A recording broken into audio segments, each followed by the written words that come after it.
Sorry, just to let you know that we do not hear anything. Yeah, I do not hear anything either.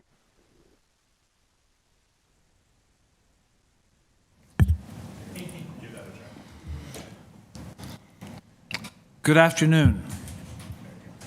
Sorry about that.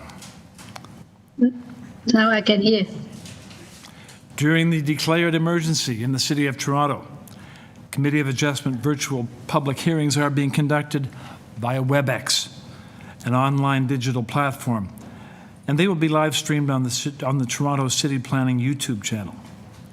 These measures are necessary to comply with physical distancing requirements and a provincial order that limits attendance at public gatherings.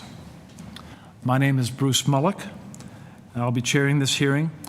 Committee of Adjustment panel members participating via WebEx and who can be seen and heard are Larry Clay, Nimrod Salomon, and Yim Chan.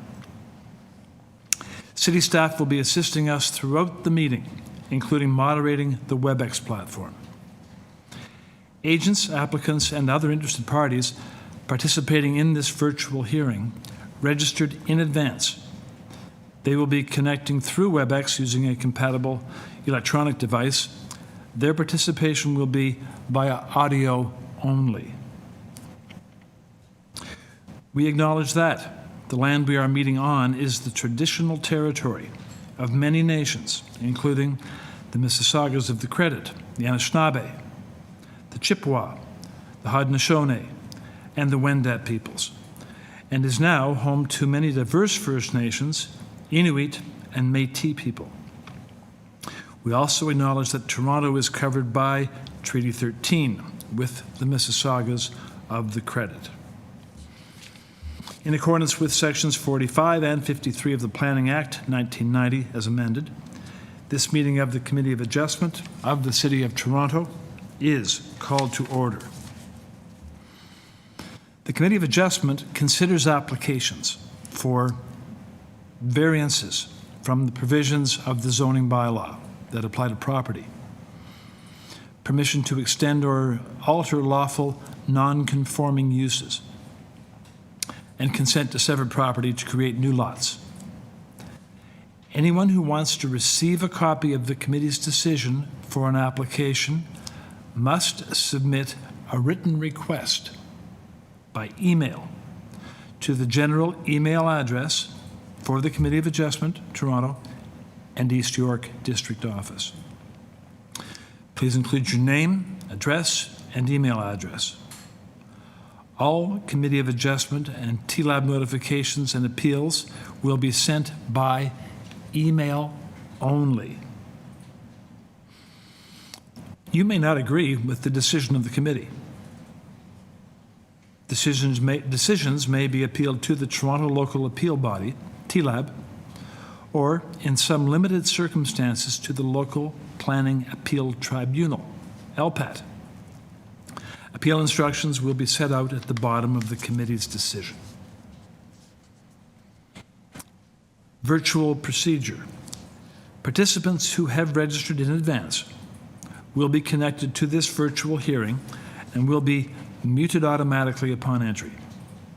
When the item is called, each participant will be unmuted by the moderator, one person at a time. I will call each item in the order it is listed on the agenda. Where an application is uncontested, the agent or applicant will proceed with his or her presentation if required by committee. The committee may ask questions or take the matter directly into committee for a decision. Each speaker, including the applicant or agent, will be allotted a maximum of 5 minutes to deliver an address to the committee. I will comment when you are approaching the 5-minute mark. When addressing the committee, please speak slowly, clearly state your name. Please confine your remarks to the matters outlined in the application. Where required, the applicant or agent will proceed first with the presentation of the application. Then, individuals, either in support of or in opposition to the application, will be invited to speak. Committee members may ask questions of each speaker after they have completed their presentation. When all speakers are finished, the applicant or agent will be unmuted and will have an opportunity to rebut, but only those issues that were raised by the speakers. And this will mark the end of the discussion. The application will then be taken into committee for a decision. Please note, the committee may not entertain revisions to proposals at the hearing today. The committee may decide to defer the application if substantially revised to ensure the revised application is accurate and that all those entitled to notice are informed of the changes.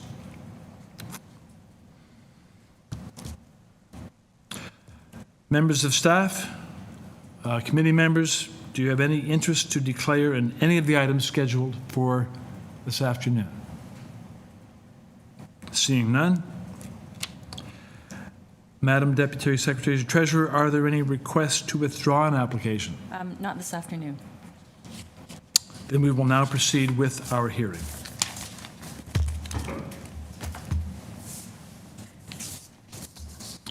We begin with the first hearing of the afternoon segment, which is number 21, 182 Gamble Avenue. And on this application, the committee has before it the materials submitted by the applicant.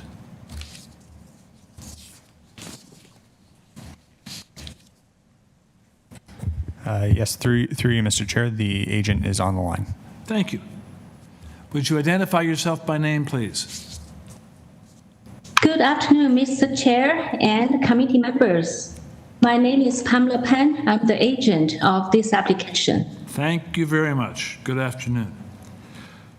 Committee members, do we have any questions of the agent on this application?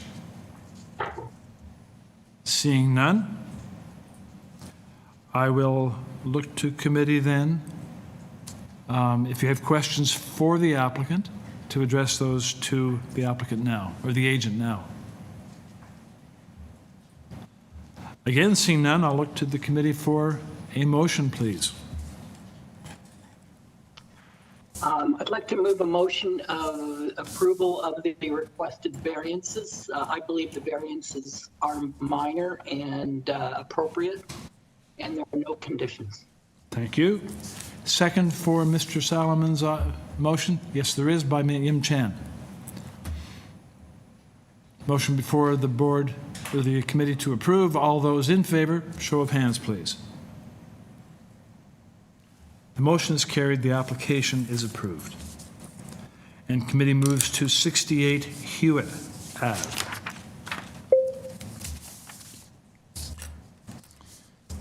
On 68 Hewitt, committee has before it applicant materials, a decision A15801 affecting the subject property,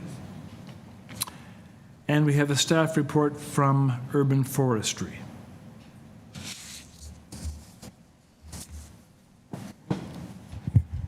Through you, Mr. Chair, the agent should be on the line. Okay, agent, could you identify yourself by name, please? Good afternoon. My name is Adam Mather, and I'm the agent for the 68 Hewitt Avenue. Good afternoon. Committee members, on this application, do we require a presentation, or are there questions for the applicant? Neither questions nor a presentation are asked for. Could we move then, please, to a motion?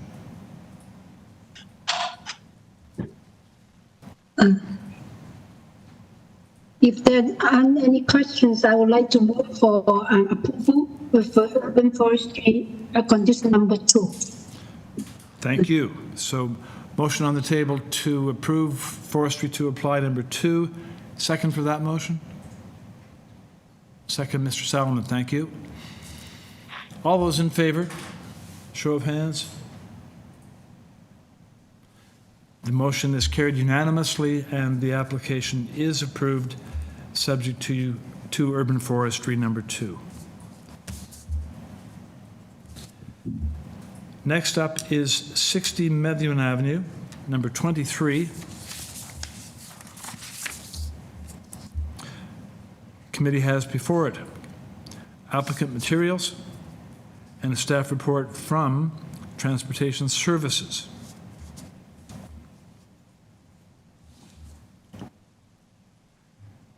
Through you, Mr. Chair, the agent should be on the line. Okay. Please identify yourself by name. Good afternoon, it's Pamela Pan. I'm the agent of the application. Very good. Thank you. And returning to committee members. Questions for the agent? I just have one question. Can you tell me the existing the floor area FSI? Existing area, let me just Yeah. check it. Hold on a second, please.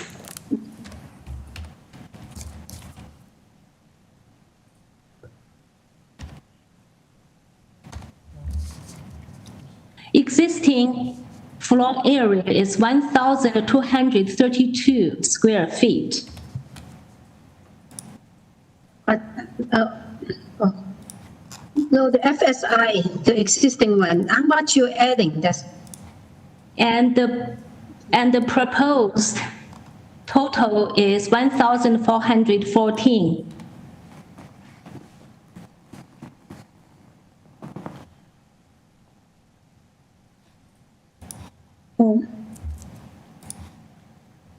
The proposed area is 182 square feet, which is 16.91 square meters. okay. I got it. Yeah, I see. Okay. Okay, thank you. Yeah. Thank you. Further questions? No. Then I'll look to committee for a motion, please. This is a very small addition with 17 or 18 square meters in total. Houses on both sides also have a rear one-story addition, so I think this is appropriate and the variances are minor. And so I would move approval of the requested variances, and there are no conditions. Just to check with you, is there a transportation requirement or not, or a recommendation or not?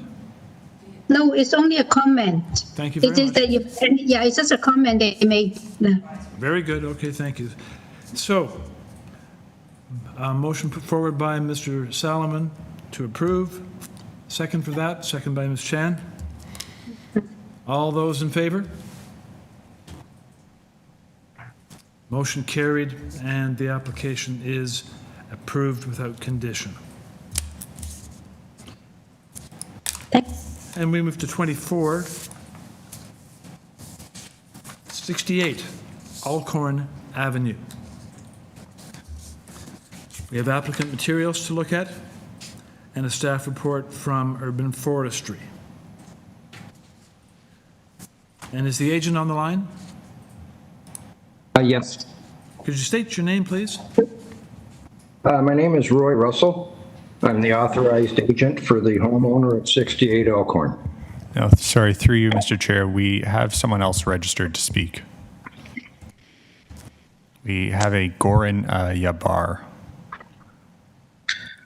Yes, I am here as well, but I was basically helping Roy because it was a technological scenario to get him to be on here because his computer is very old and would not support any of this. So I put all that information. So he is the agent on there that has been going through all this, but I just stepped in to facilitate that so he can get this, done through the wetlands.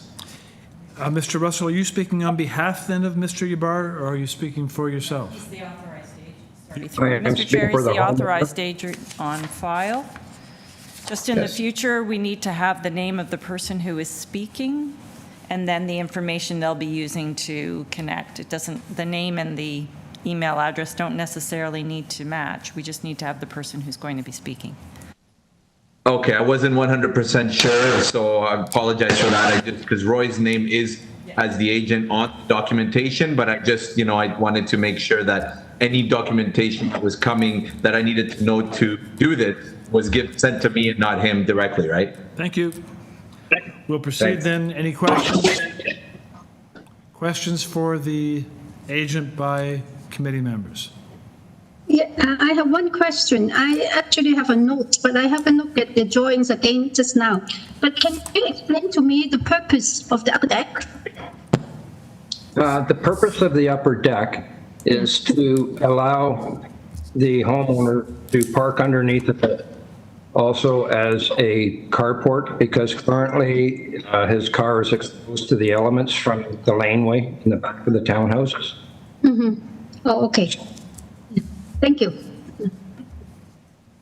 So that was going to be my question too. Like, this backs onto a laneway, does it? Here at this lot?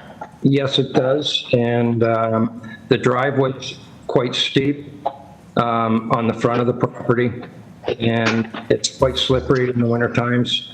So he would park full-time in the back and have deck protected. So there's no overlook issues or concerns with the upper deck? There is fence currently, deck runs to the back of the properties. They're quite narrow, these townhouses, and there would be no overlook on properties. There's a laneway on a west side and a privacy fence for the back of the property on the east side.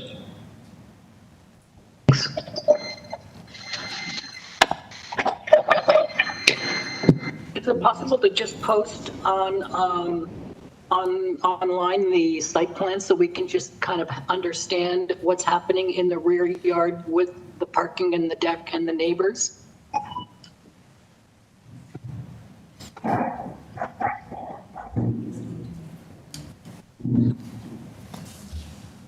So perhaps the agent can just explain, I'm trying to understand the proposed upper deck and what's happening with the adjacent neighbor, and have you consulted with them, and what have you heard from them? The purpose of the upper deck is to allow headroom underneath so that my client can get in and out of his vehicle. A large majority of the homes along this laneway have various sorts of carports erected already, and he has no complaints from any neighbors as we know of. Everyone is fine with allowing him to park back there as everybody else does, and that allows nobody to park on the road.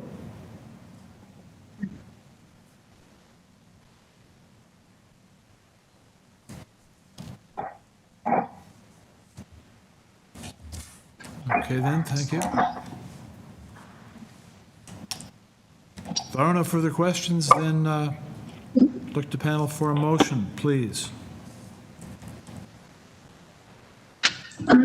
Okay, if there aren't any more discussion and there aren't any people opposing the deck, the upper deck, I will move for approval with the forestry condition number 2. Forestry to apply. Oh, thank you.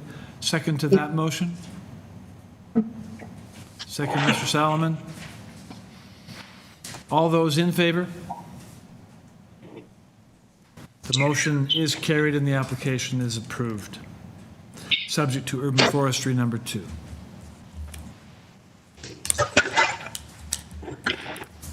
And committee moves along to number 25, 19 Wolverton Ave.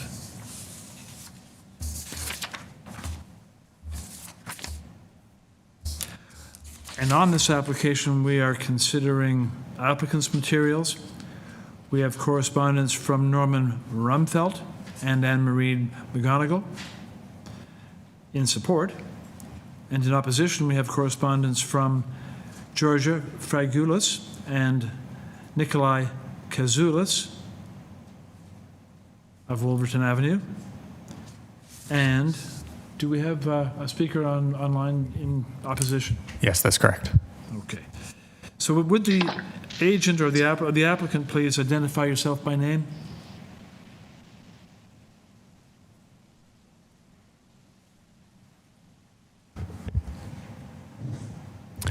Hi, Anne Marie. You should be unmuted now. Oh, okay. Sorry. I thought it was the opposition. Okay. So I am one of the owners of 19 Wolverton, and we are interested in putting up a second story. The variances that we would be requesting are both minor. One is with regards to the eaves troughs. We're asking that the eaves troughs be modified so that when we have the addition, we can have new eaves troughs that would work, and thus, be advantageous for people who for rain and such. The variants mean that the eaves troughs that are being added would actually be smaller than the eaves troughs that are there now. So they would be on the property line of our house. The size of the building that we're in and the distance between our building and the house next door make it such that no matter what type of eaves troughs we wanted to put on the addition, we wouldn't be able to do it without some kind of zoning infraction. One other alternative would be to change the way the roof goes. However, if we were to do that, that would mean the roof would have to be higher, and that would also be a zoning infraction with regards to the eaves troughs. So basically, there's nothing we can do because of the existing building we're in beside us that would be a zoning infraction.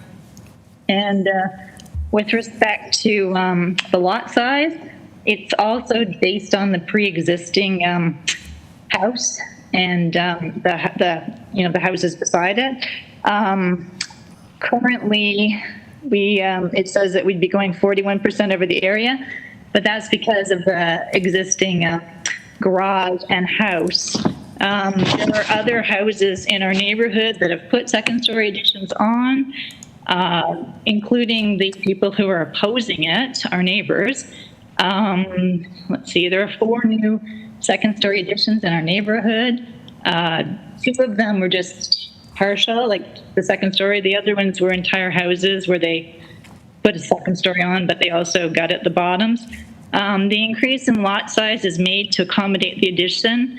We need the variance primarily because of the pre-existing buildings, and the increase in coverage is not out of the range of what's going on in our neighborhood. It keeps in the character of the neighborhood, the physical character, and the street appearance. The increased coverage isn't causing any changes in privacy or views or light, and it's in continuity with the street on which we live.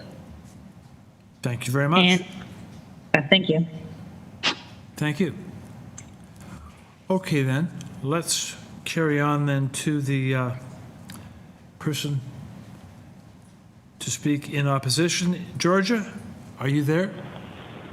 Yes, can you hear me? Yes, we do. Could you identify yourself by name, Okay, please? well, good afternoon, Chair and committee members. I am Georgia Fergulis. I am the neighbor to the north of the applicants, which is 17 Wolverton. Thank you. Could you tell us about the impact that this application would have on you, your property? Okay. I respectfully disagree with my neighbor. We do not oppose the second story. We would never do that when we did it ourselves. We understand about the eaves troughs. We have no concern about that. We are quite upset that they never discussed their plans with us. They never told us they were going up. We got the letter. We went in, saw the drawings. We saw that there's an upper deck, and they didn't even put privacy screens there, which I think according to the bylaw, they have to. Not that, but we are opposed to a second-story rear balcony. First, in their letter, they said that the increased lot coverage is not causing issues in terms of light and privacy. We disagree with that. I sent 2 pictures as an attachment to my email. Our kitchen and family room is at the back. There is a sitting area there. So it would impact our privacy. We have a pandemic. Our backyard has been an oasis for us in a bikini. Vitamin D.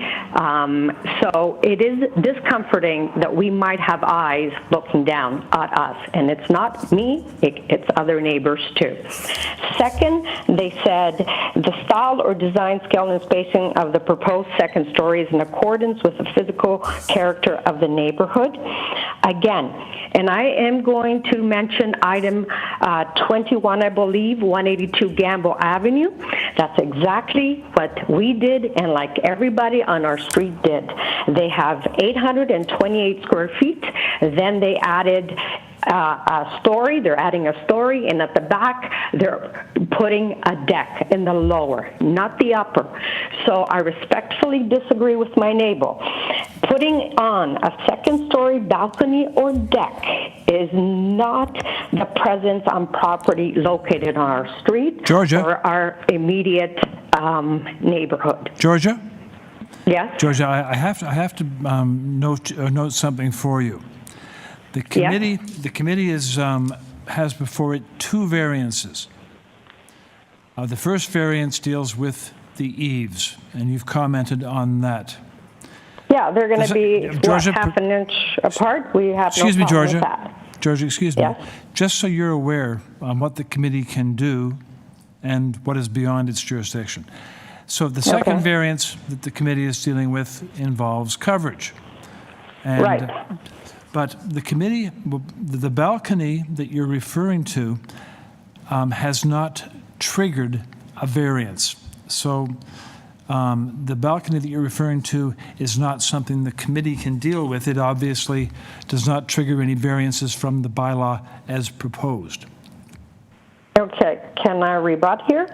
In their letter, they said the increased lot coverage is not causing issues in terms of light and privacy.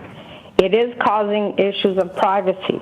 They're putting a deck on the rear, on the second story.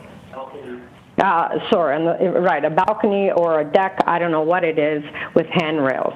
So I respectfully disagree when they say the increase in coverage is not causing issues in terms of light and privacy. It is causing issues of privacy to us. Okay, we're going to let the applicant deal with that concern. So please carry on. You're still within your time limit if you wish to carry on. Oh, me? Yeah, you may carry on if you wish. Okay. We went up, as I said, even Gamble is going up. I could have put, I guess, a balcony or a deck on the first and the second floor.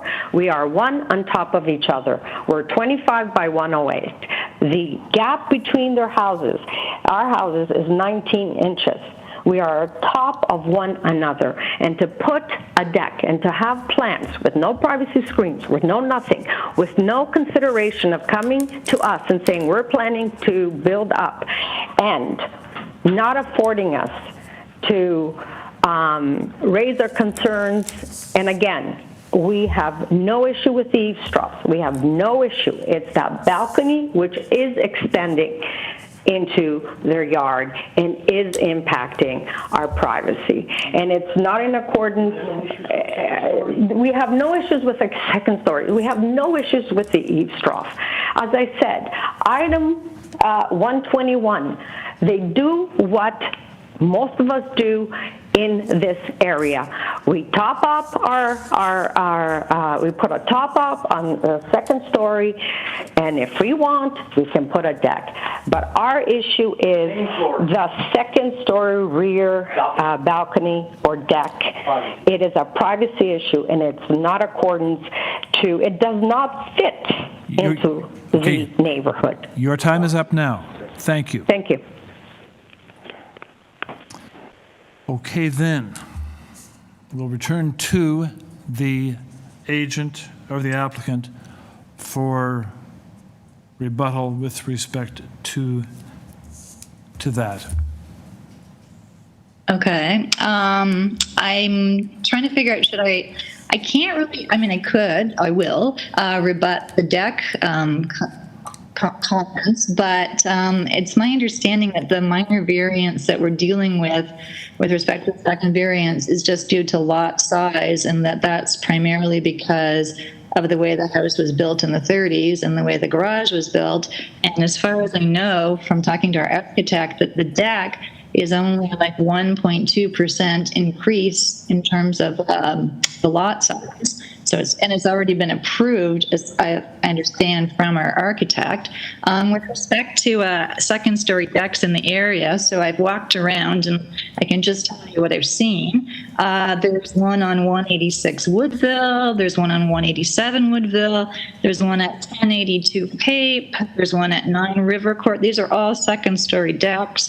There's one at 15 Chilton, 16 Chilton, 215 O'Connor, which is a new build, which would have been done in the last couple of years, and 76 Chilton. So it doesn't seem that it's in not keeping with the neighborhood to have a second story deck and the character and zoning laws. And also with respect to the second story, our neighbors have had their second story for maybe 16 years, and they have windows at the back. So in terms of privacy, like, we have had them able to see whatever we're doing in our backyard for that time period. As well, the back deck that we're proposing will not go past their house. So basically their house goes back further than our house does.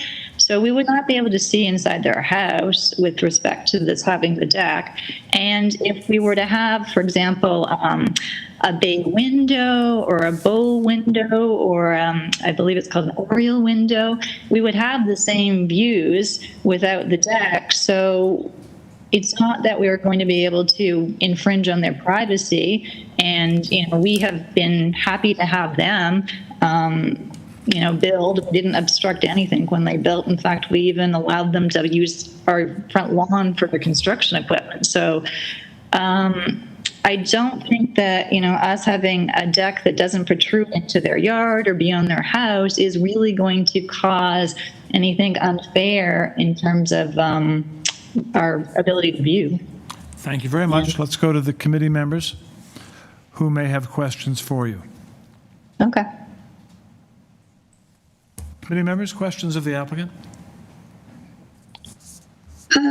I just want to ask whether you will be agreeable to some privacy screen if the neighbor is concerned about privacy.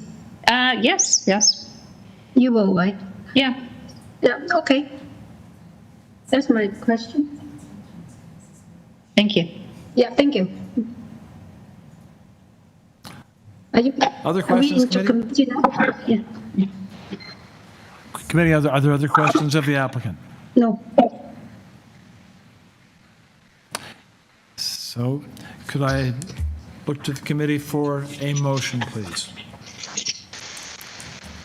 I will move for approval.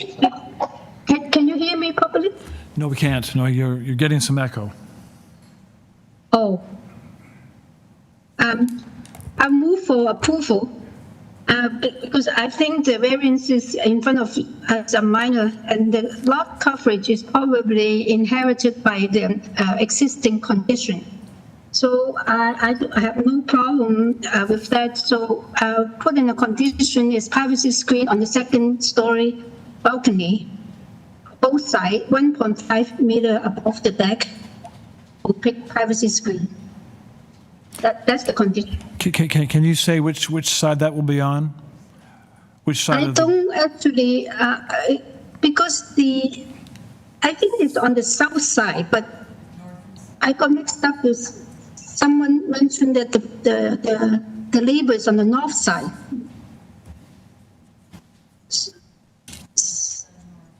So she is from number 17, right? That is the south side. South side. But she did mention that she's a neighbor of the north side, so I got mixed up by which side is the balcony. All right, then if I understand, then your motion would be to approve, subject to installation of privacy screens on the south side of the yeah. second floor balcony only. Yeah. Yes, yes. That's the motion. Is there a second to that motion?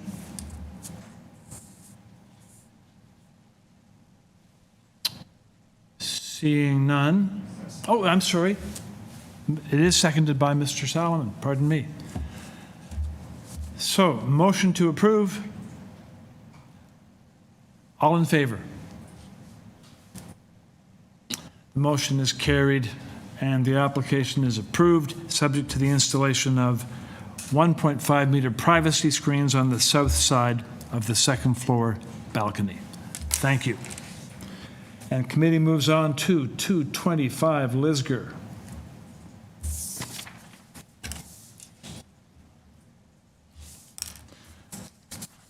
On which application we are looking at applicant materials submitted.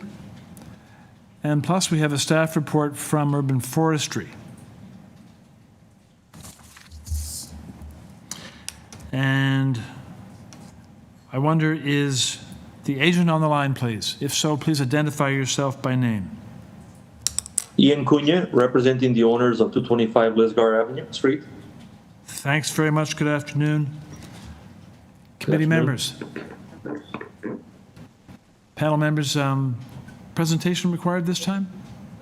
Or straight to questions? I do have a question.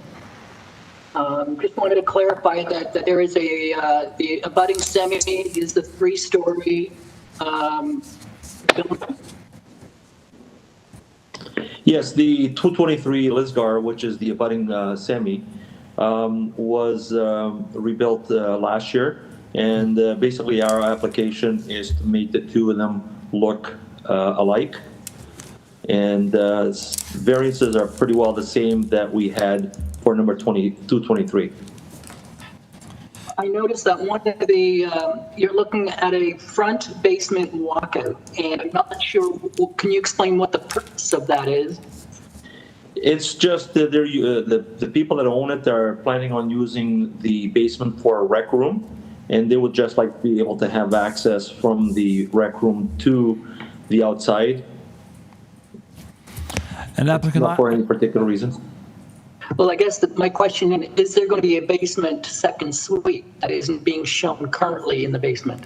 No, the basement is to be used in conjunction with the first floor.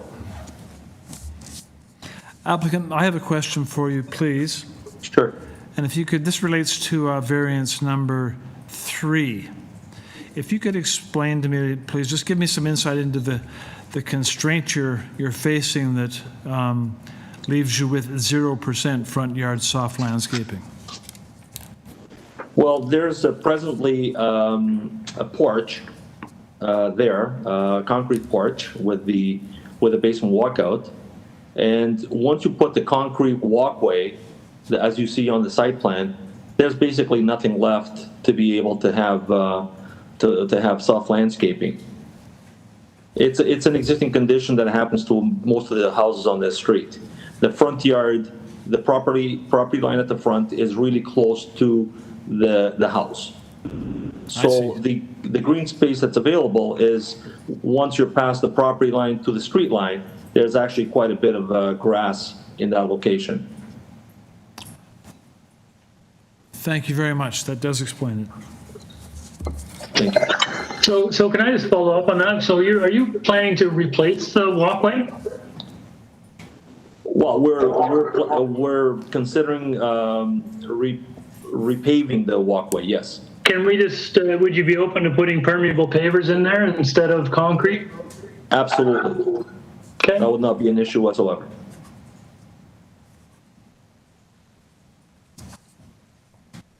Okay. I did have a follow-up question. Is there currently a basement walkout in the front? No, there isn't. No, there isn't. And so the 223 has one next door, basement walkout for the same reason. And right now what we do have is a concrete porch that goes from side to side. and we are proposing to rebuild the porch exactly in the same location so that we're reducing the size of the porch to allocate the stairs going to the basement. And so variance number 4 talks about alterations to the main front wall to get access to a second suite. And that's why if you can explain how variance 4 is working. Well, from what I'm understanding from zoning is that whenever you're doing converting the house from a single to a 2-family, if you do any work to the front of the house, it kicks in a variance. That's my understanding. When we did number 223, we had exactly the same condition because 223 also has a second unit.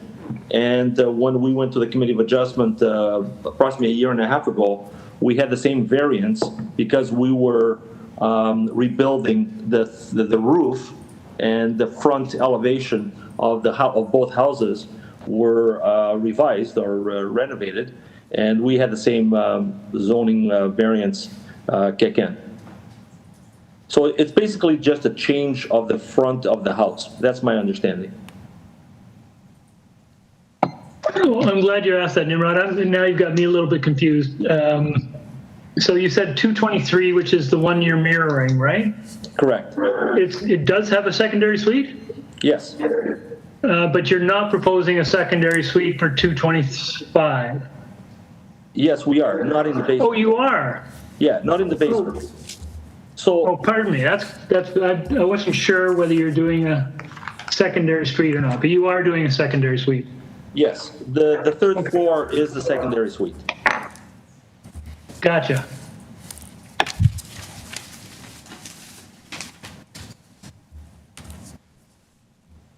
Further questions of the applicant, or let's move to a motion, please.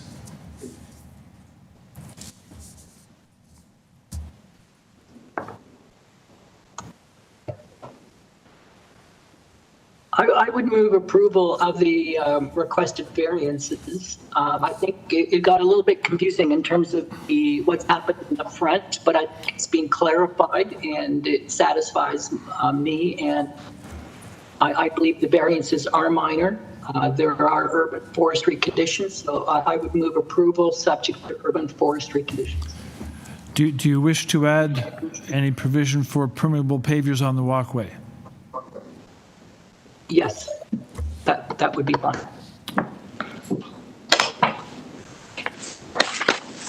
Thank you. Second for that motion, Mr. Clay? Thank you. And all those in favor? The motion is carried as amended. Urban forestry to apply.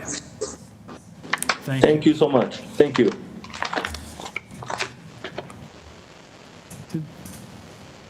And committee moves to 207 Pickering Street.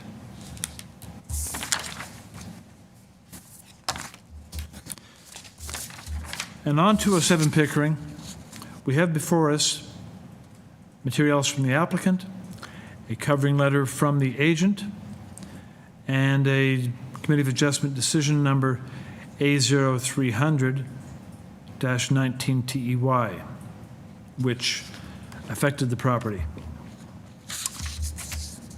Do we have the agent on the line? Yes, good afternoon. Rick Bongers. I'm here as authorized agent on behalf of the homeowners. Thank you very much. Good afternoon. Okay, panel members. The agent is with us. Do you have questions for him? I would start. I have read the cover letter and it's explained very well why we are looking with it now. And it's only just to correct some in the earlier application, and I have no problem approving that. Are you putting forward a motion to approve? If there aren't any other questions, I will approve. I move a motion for approval. Do we have a second to Ms. Chan's motion? Second by Mr. Clay. All those in favor? The application is approved. Thank you very much. Goodbye. On application number 28, committee is looking at 24 Pinewood Avenue. And we are looking at materials submitted by the applicant. We also have a staff report from Transportation Services. So is the agent on the line? If so, please identify yourself by name. Hello, can you hear me? Yes, we do. Hello? Hello. Okay, wonderful. Good afternoon, almost evening, Chair and committee members. My name is John Carlo Tari. I am the agent on behalf of the file. Thank you very much, John Carlo. Good afternoon. I'm going to ask my fellow panel members whether they have any questions for you. Wonderful. I do have a question. Yes. Okay, so the proposed extension is very long, about 25 feet long, and goes through most of the rear yard. Have you spoken with your abutting neighbors? And my concern is possible impacts on privacy. Mr. Solomon, if you wouldn't mind, if we can have that question spoken through maybe the chair. I cannot hear you on my end for whatever reason. I don't know why.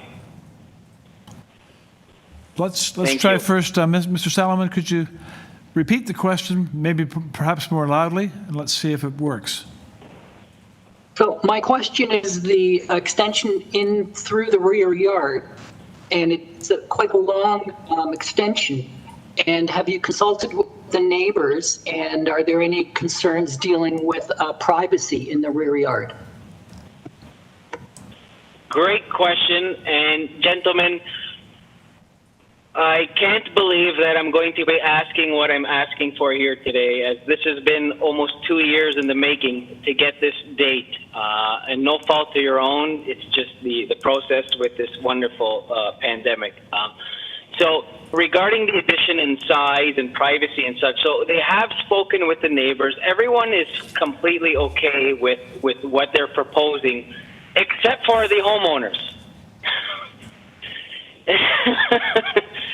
So what has happened during the pandemic, there's been some financial constraints, and they were actually hoping to reduce the project down, and they have been trying to communicate with staff. Obviously, staff has informed them there's about a 1-year backlog, so don't expect anything soon. They advised we can definitely ask for the deferral and put that in the hands of the committee. And basically what we would like to do is actually ask if a deferral is possible in the tune of maybe as many months as we could have. We would like to resubmit a smaller home edition. I will stop there and wait for any questions or comments.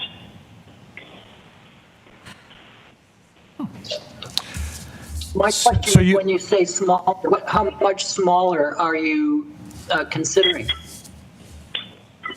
That is a great question. So what the new proposal will show is the sunroom addition will only project out into the rear 12. Okay, right now, thank you for bringing that. Hey, Agent, can you give us just a general kind of overview? Like, is this a dramatic reduction or just a slight reduction, marginal reduction? Through you, Mr. Chair, I think any revision to what you have before would require a revised zoning notice and plans. Yeah. And plus, Yes. the neighbors should see what's being proposed as well. Makes sense. But if it's deferred, it's not likely going to be heard until sometime in the middle of 2021. So, Agent, or you can withdraw this application, prepare a proper application, and reapply. Okay, so I guess I have never, I've done many committee of adjustment applications before. Not I have during never COVID. had a point where we've had to withdraw or, so I guess ultimately on behalf of the homeowners, I would like to resubmit, but we would like to not have to pay for the second committee of adjustment meeting, however that happens. See, the work has already been done. So through you, Mr. Chair, the gentleman's asking for a deferral, at which point he'll be subject to the deferral fee if you agree, which covers the, well, right now it only covers the cost of sending out notice again. But I'd just like to remind the committee members, this has taken up a spot that somebody else who was ready to go didn't get today. So it's, and then this is additional work that we're going to have to do later on in the new year. So additional work. sorry, I'm going to get.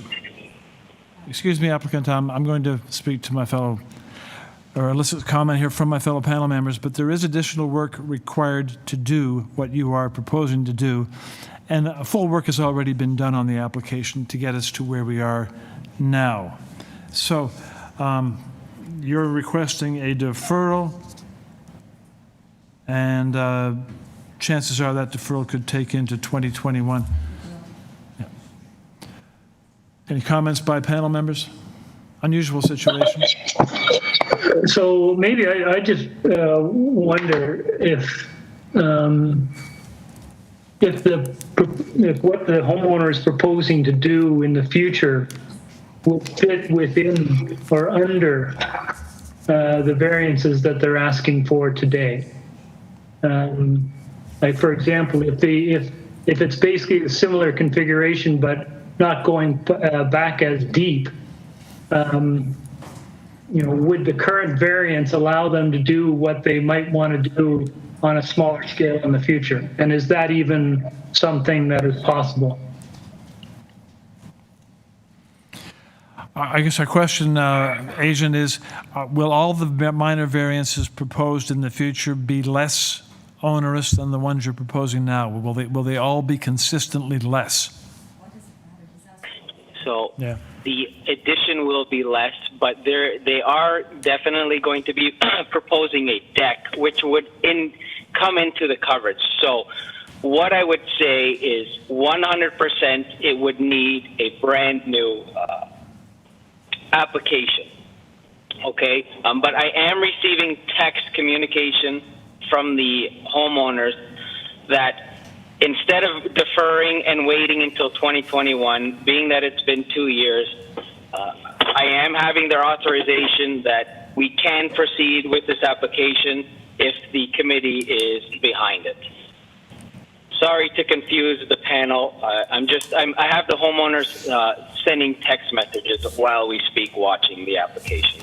So through you, Mr. Chair, if the applicant wants to go forward with the application today, it gets heard, and you will make your decision one way or the other. You can't tell them whether or not you're going to approve or not before they decide to defer. So they have to decide, are they deferring or are they going to proceed with the application as submitted? I think I've heard the applicant. I have authorization to proceed now, as is. Proceed with it as it stands. We'll deal with it as it stands, and we will view it as this is what the applicant is asking for. So. Yes. Very good.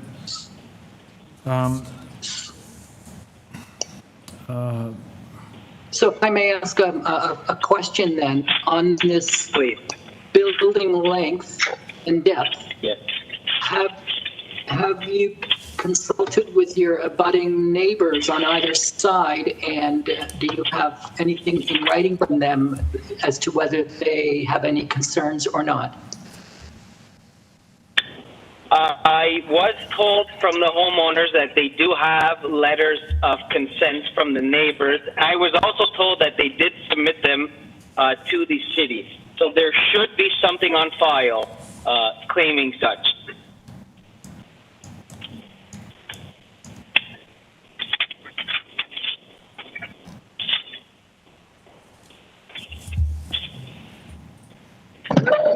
Quick question. So I'm just looking at the lot configuration. So it looks like it's a rather unusual lot shape. Is there a budding piece of property which is actually part of this lot?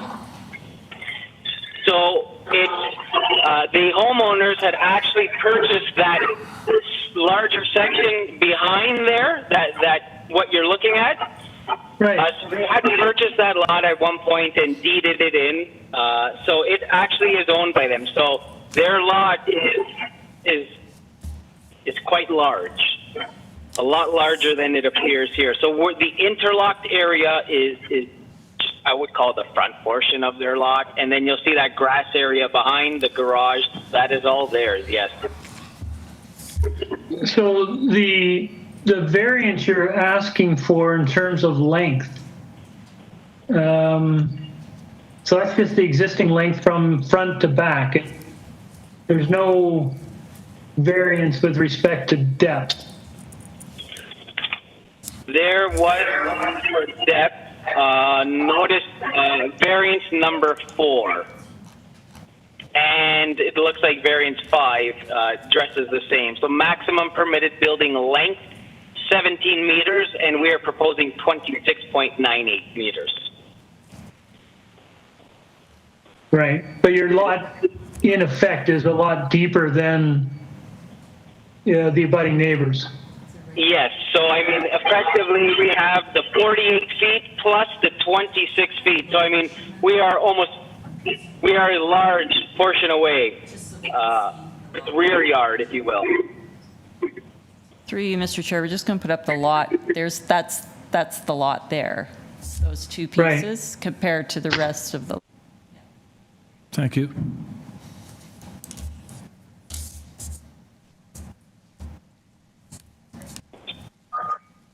Sorry, if I did not lose you guys. Okay. Any further questions? Sorry. Are there any further questions of the applicant? Yes, I have one. I'd just like to ask, transportation has asked you to, if we were going to approve this, they asking you to remove the illegal front yard parking space and also restore the boulevard into soft landscaping.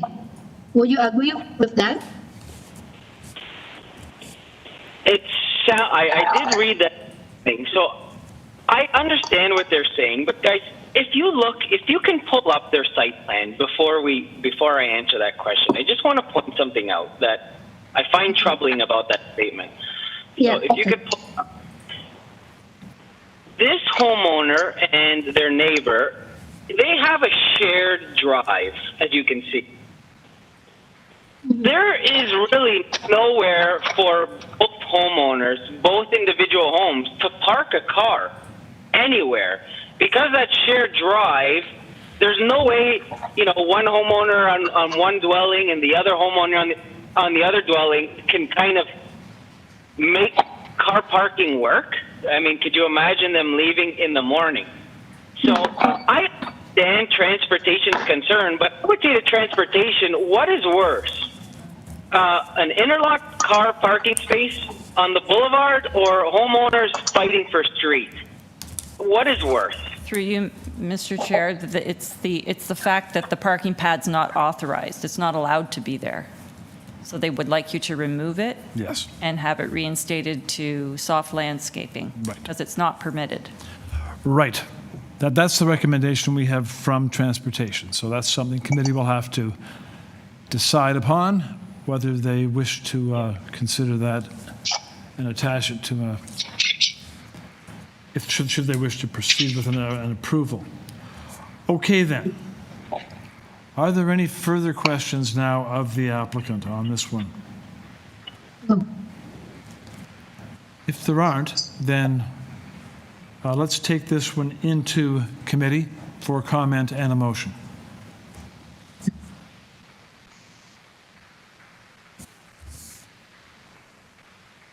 Okay, I will start because I actually have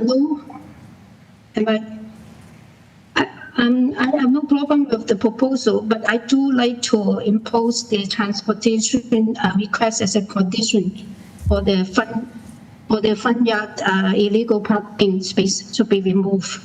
Very good. Motion put forward to approve subject to transportation. Is there a second to that motion? Second by Mr. Salomon. Motion then on before the committee. All those in favor, show of hands, please. And the motion is carried. The application is approved as it stands, subject to the transportation recommendation. And committee moves forward to 107 Vesta Drive.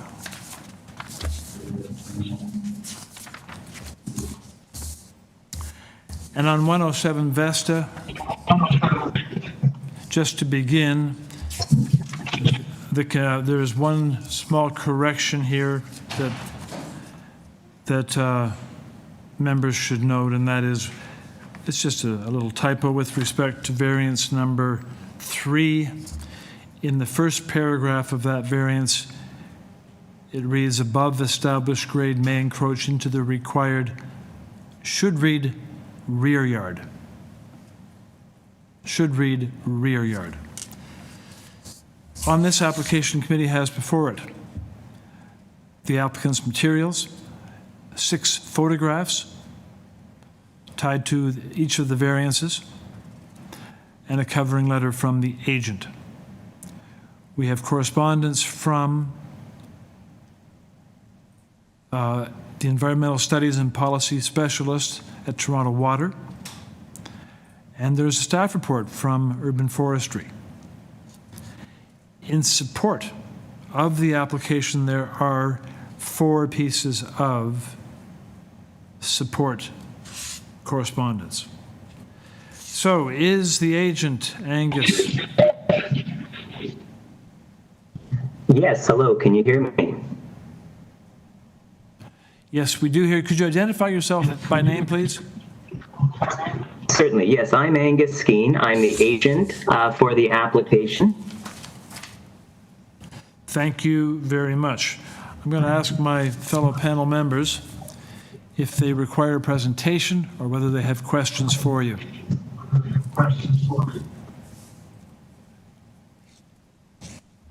Any questions? I have a question. I noticed that one of the comments we received from the neighbor to the rear asking that if this was to be approved, to tie it to a condition that it tie it to the site plan. Would you have a problem with that? In fact, that was my suggestion, and we'd be happy to do that.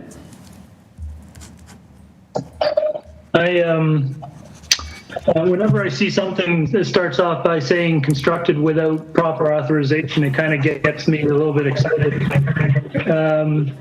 But I will say that the cover letter and the supporting documentation, the material and the photos were quite comprehensive and did an excellent job of explaining the history and why the applicant found themselves in this situation.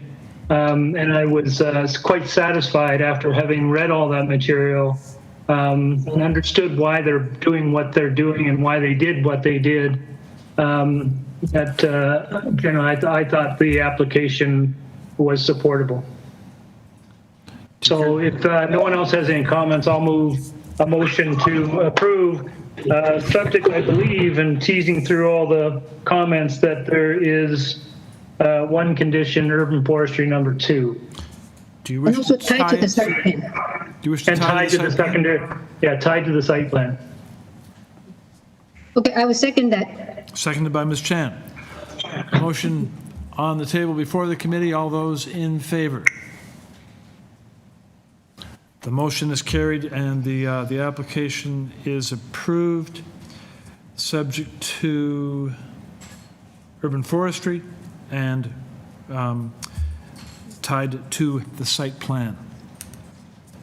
And we move on to 127 Hanson.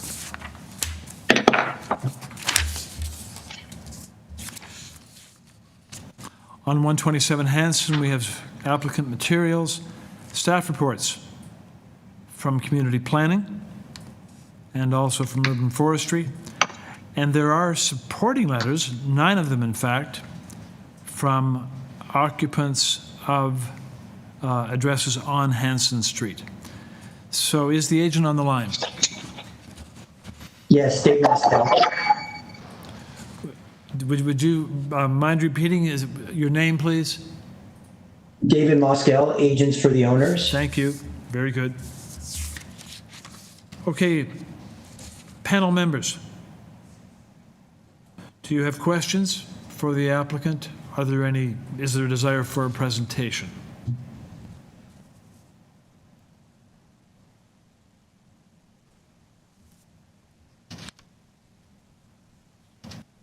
No, I don't need a presentation. Any questions? If there are no questions, then I'd look to panel to move to a motion, please. I'll motion to approve the requested variances. I believe they are minor, and some of them relate to our existing conditions. And I would add conditions from community planning and urban forestry. Community planning and urban forestry to apply. Second for that motion. Mr. Clay seconds. All those in favor? The motion is carried and the application is approved, subject to community planning and urban forestry. Thank you. Thank you.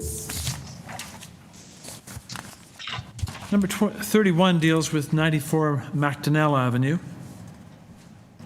And the committee is looking at the applicant's material submission.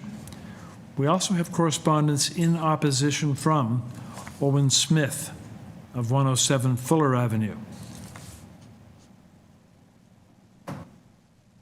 Okay, but on the line this afternoon, we only have the agent, is that correct?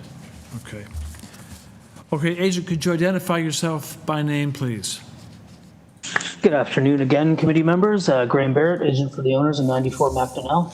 Thank you. Okay, panel, questions of Mr. Barrett?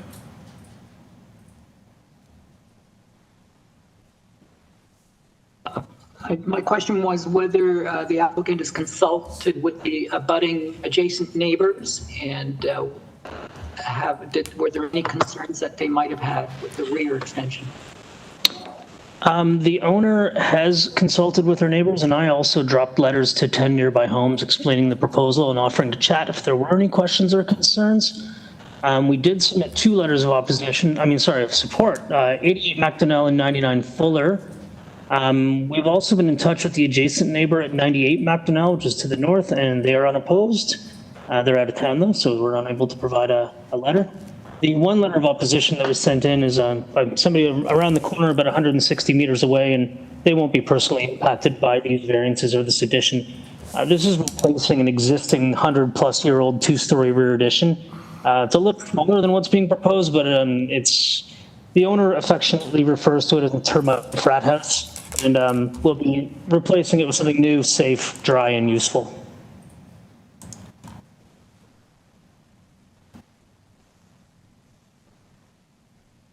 Thank you. Can we move to the motion? I think there's I'm sorry, we're actually approving privacy conditions as well with this addition. There are no windows proposed on either side other than a basement. It's actually an improvement where there's currently a north-facing window and a small south-facing balcony. So those will be gone. So it's better for the neighbors.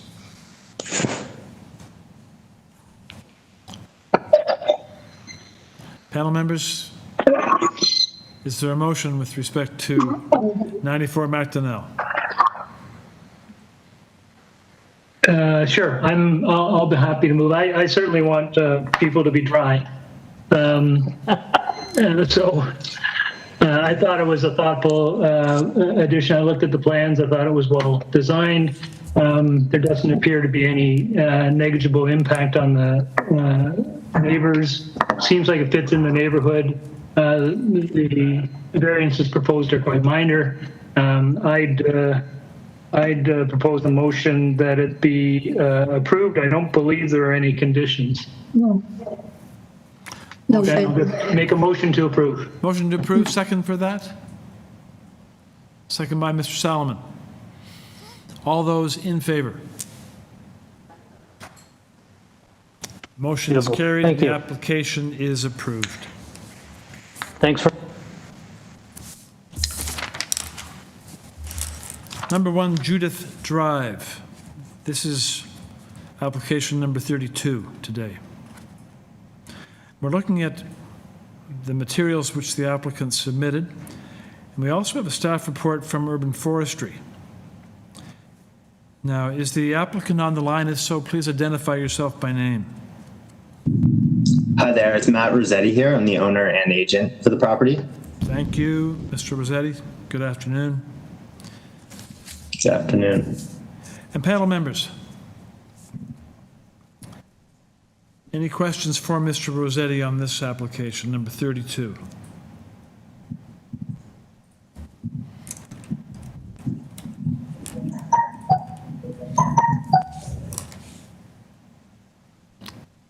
Is there a motion? I would move a motion to approve the variances. I think the addition is modest, and on the one side of the house, there's already a similar feature, two-story house addition, and so I think the variances are minor, and I would move approval subject to urban forestry conditions.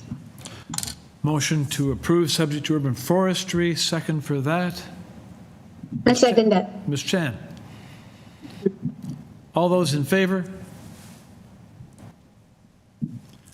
The application is approved. Thank you. Thanks, guys.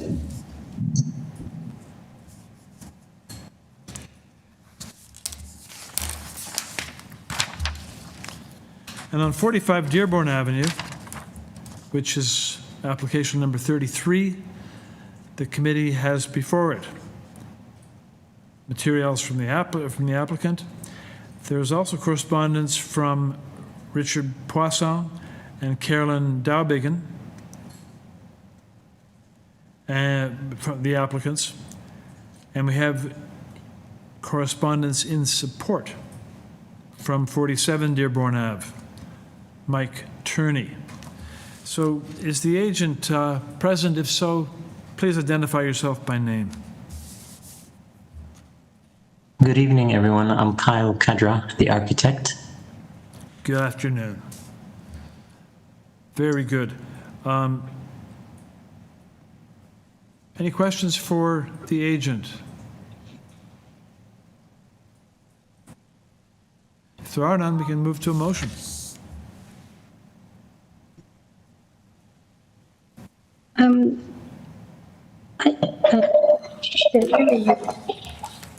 Well, go ahead. Yeah. Pretty straightforward. I have read through the file, and I have, I think the proposal is moderate, and then the variances are minor. I will move for approval. There are no conditions. Motion to approve without conditions. Is there a second for that motion? Mr. Clay. All those in favor of approval without condition? And that motion is carried. Thank you so much. And application 33 is approved.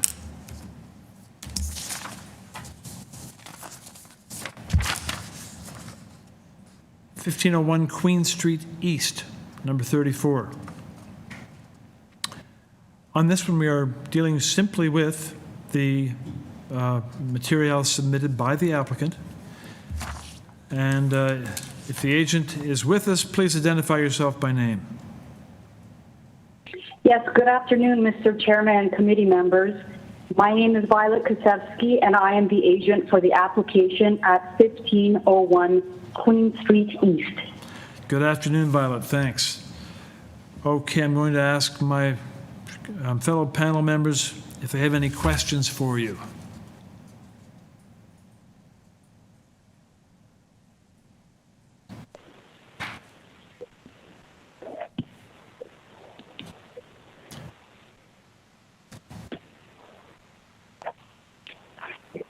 And they don't appear to. So let's move then, panel, to a motion, please. I'll start this. I mean, just looking at the site and reading the material, this looks like a quite an appropriate change of use from a service station or a service outlet into a retail establishment along a pretty robust part of Queen Street East. So I would move approval of this application, and there are no conditions. Thank you. Second to that motion. Second by Mr. Solomon. All those in favor? And the motion's carried. Application is approved. Thank you. Thank you very much. And we now go to application 35 at 5 Christie Street.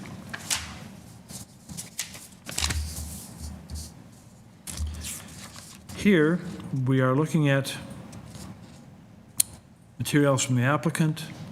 There's a covering letter from Raymond Soshi, the agent, Sioshi, and there's also a previous committee decision. And I'll ask the agent to identify himself by name if he's on the line. Hi there, Raymond Sochi here. Hi, Mr. Chair, members of the panel. I'm the Director of Planning Approvals with TTC. Thank you very much. Very good, thank you. Okay, I'll see if, are there any questions for Mr. Sioshi of the TTC, panel members?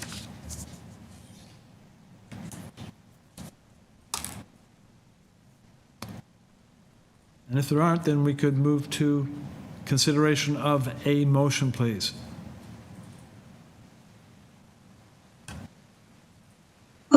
Okay, I would a motion to approve the variance. This was already approved previously, and the change is simply that there's less land that's being given over, and so that triggers the revariance again. So I think it's minor, and I would move approval with no conditions. Thank you. Second to that, Ms. I second Chan? that. Very good. All those in favor? Show of hands, please. Thank you. The motion is carried and the application approved. Thank you. Thank you. Very good. Okay, then. We move on now to the final segment of our agenda, which involves 2 severances and associated new build on the proposed lots. So,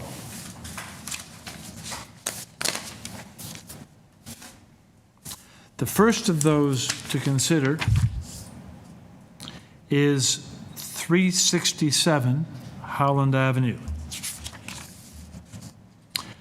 Here the committee is looking at applicants' materials, a planning rationale by Craig Race Architecture Incorporated.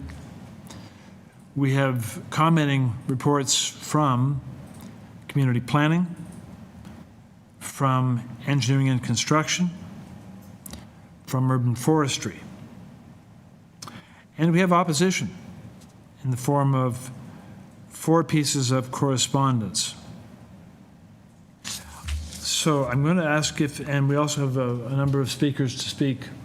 Yes, through you, Mr. Chair, I believe we have 5 speakers that wish to speak. 5 speakers wishing to speak. Okay, then. That being the case, I am going to limit each of the 5 speakers to a maximum time allotment of 2.5 minutes. And I'd let them know we do want to hear from you. And we urge you to speak in terms of impacts on your property or the neighborhood in general, and be careful. There's no need to bring up items that were brought up previously by one of your fellow presenters. I'm going to ask now if the agent could identify himself, if he's on the line. Craig Race. Yes, Craig Race, architect and applicant. Very good, thank you. Mr. Race, you'll have 5 minutes to explain your application to us, and your time is starting now. Sir, can the brief we submitted be pulled up, please? I think that would be helpful. I'm going to try to get through it quickly for everyone. So before you, as you mentioned, is an application for consent to sever, as well as a minor variance application to renovate the existing home on the retained lot, and minor variances for a new home on the lot we are creating. Any luck with the brief here? I beg your pardon? So with the planning rationale we submitted, can that be put on the screen? I can't share my screen.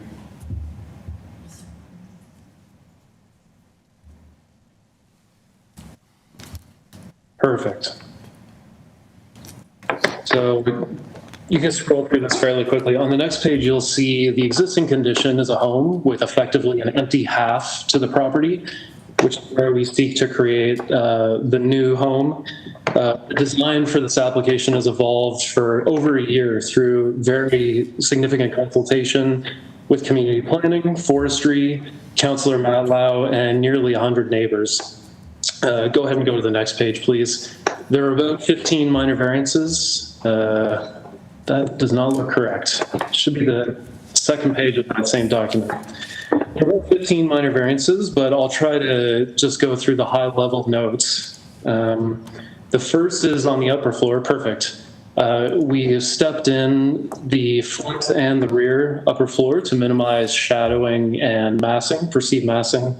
We've implemented privacy screens on all balconies above the ground floor, and the basement has been pulled in by several meters to protect the root area of a significant healthy tree in the front yard, which was also done in concert with urban forestry.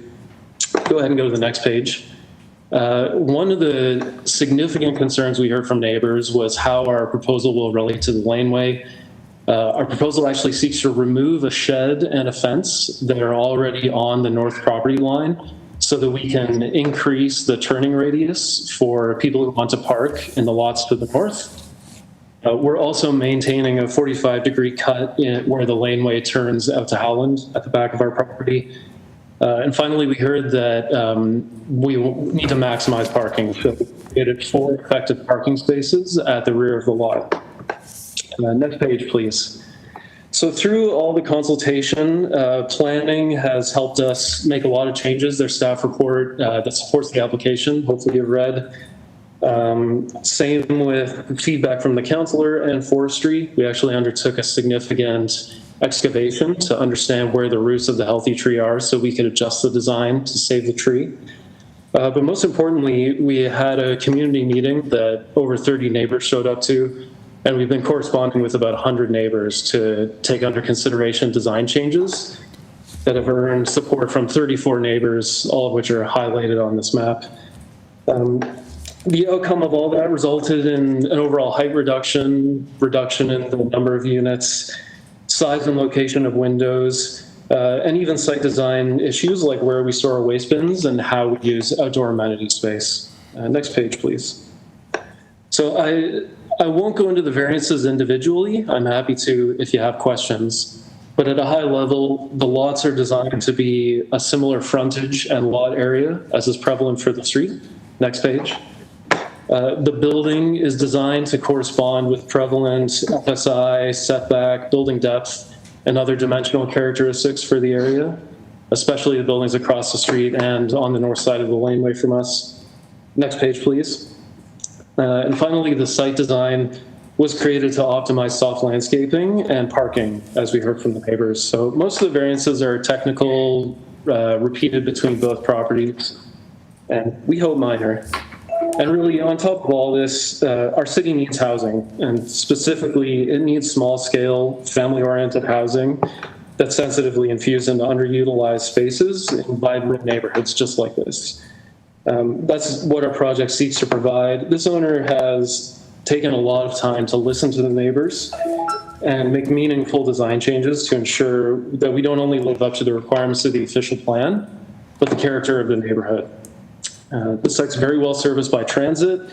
It's only 1 block from George Brown University, and we think it's the perfect candidate for a new home. Thank you very much, and I'm happy to answer any questions. Thank you very much. I think we'll move along to those wishing to speak. and then come back to you. So, moderator, who do we have up first? Yeah, so the first individual we have is Sharmini. Sharmini? Hi, good afternoon. Yes. Can you hear me? We do. Just identify yourself, please, by your name, and then you'll have 2.5 minutes. Thank you. I'm Shamini Mahadevan. I'm legal counsel to Dr. Jeffrey Sass, who is the owner of 365 Howland Avenue. His property is located immediately south of 367 Howland. I'm with Woodbull LLP. Mr. Chair, and if I may, there are two clarifications that I'd like to point out before being put on the clock, and the reason is because 2.5 minutes is a short time, and my client is the immediate property to the south, and there are a couple of points which I believe are problematic, and I'd like to just mention that at the outset. The neighborhood support map, which is included in the applicant's supporting material, indicates that my client supports the variances and signed the support letter. That is simply not correct. While my client attended the community meeting, he does not support the applications, and in particular the depth variance. So I just wanted to put that right up front at the outset. Thank you. And the second point is that it is our view that the proposal does not meet section 10.5.40.70 of the zoning bylaw with respect to the minimum required front yard setback and the distance that's required from a new building to the center line of the abutting lane. And I will address this at the end if there is time, and if not, I would like the committee to make note of that section because it is our view that the proposal does not meet those requirements. I won't spend any time on the official plan policies as the committee is very familiar with the neighborhood policies that apply. And as you know, the zoning bylaw contains numerical site standards for a reason, and that's to ensure that new development is compatible with the physical character of established residential neighborhoods. Overall, the consent and variances, in our view, represent an overbuilding of what is now one single-family dwelling. It's going from one single-family dwelling to 6 units in 2 semi-detached triplexes. And of immediate concern to my client is the fact that the property on Part 2 is the applicant is seeking an increase of 42% over the permitted FSI. And these are not technical variances. These are not minor variances, and they are not in keeping with the existing physical character of the neighborhood. Of particular concern to my client is the depth variance. As you know, the permitted depth for a triplex is 14 meters. And it's really important to note that there is a distinction between the maximum permitted depth for a multi-unit building, such as a triplex, and the maximum permitted depth for detached or semi-detached home. 14 meters is the depth for triplex and multi-unit buildings, and I believe that the zoning bylaw has that depth for a reason. It's to help control the overall mass and scale of these buildings in stable neighborhoods. And it's also to reduce adverse impacts on the use and enjoyment of the neighboring homes. The applicant is proposing 17.35 meters for the ground floor and second story of the building, and this is significantly greater than the permitted depth of 14 meters. I will ask you please to summarize. This depth significantly increases the mass of the building, and the applicant's supporting material at Appendix 2, Item 3 indicates that the depth has been reduced to bring it in line with the existing home and in line with 365 Howland. That is not the case. It's not reflected in the depth variances, and it's not reflected in the length of the plans. And I would ask the committee to look at Plan A 0.3, Plan A 1.5, and Plan A 0.2. It shows that the depth significantly is greater than what's existing at 367 Howland, and it's also in excess, far in excess of the depth of my client's building. I have given you extra time. Facing a blank wall. I have given you extra time, and your time is now up. Thank you. Thank you. I'm here for any questions, and if anyone wants to ask me a question about section 10.5.40.70, I'd really appreciate that. I will ask my fellow committee members now. Are there any questions for this presenter? Just quickly, one of the major concerns you have is depth. Do you know how much further back the proposed new development would be beyond your client's back wall? It looks approximately over 2 meters, sir. And if you could turn to the applicant's plans, and I'm trying to figure out a plan. Plan A 1.5. If it's possible to pull up that plan, I believe that will assist in showing the increased depth.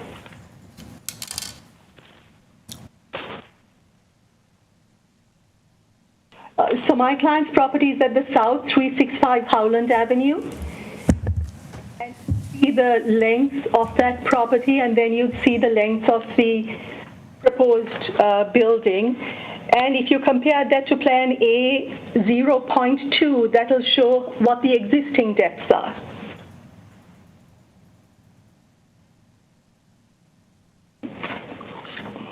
The existing depths of both properties are approximately the same, and according to the applicant's statistics, the existing depth is 13.88 meters. Okay, great, thank you. I'll be asking the applicant to respond to that as well. Thank you. Okay, next we have Brad Sellers. Through you, Mr. Chair, Brad Sellers was on the line, but he has since left the hearing room, so maybe we should proceed to the next. Thank you very much. If Mr. Michael Mastrangelo is on the line, please identify yourself by name. Hi, I'm Michael Mastrangelo.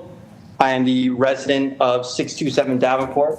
My rear lot is directly to the north across the laneway of the development. Very good.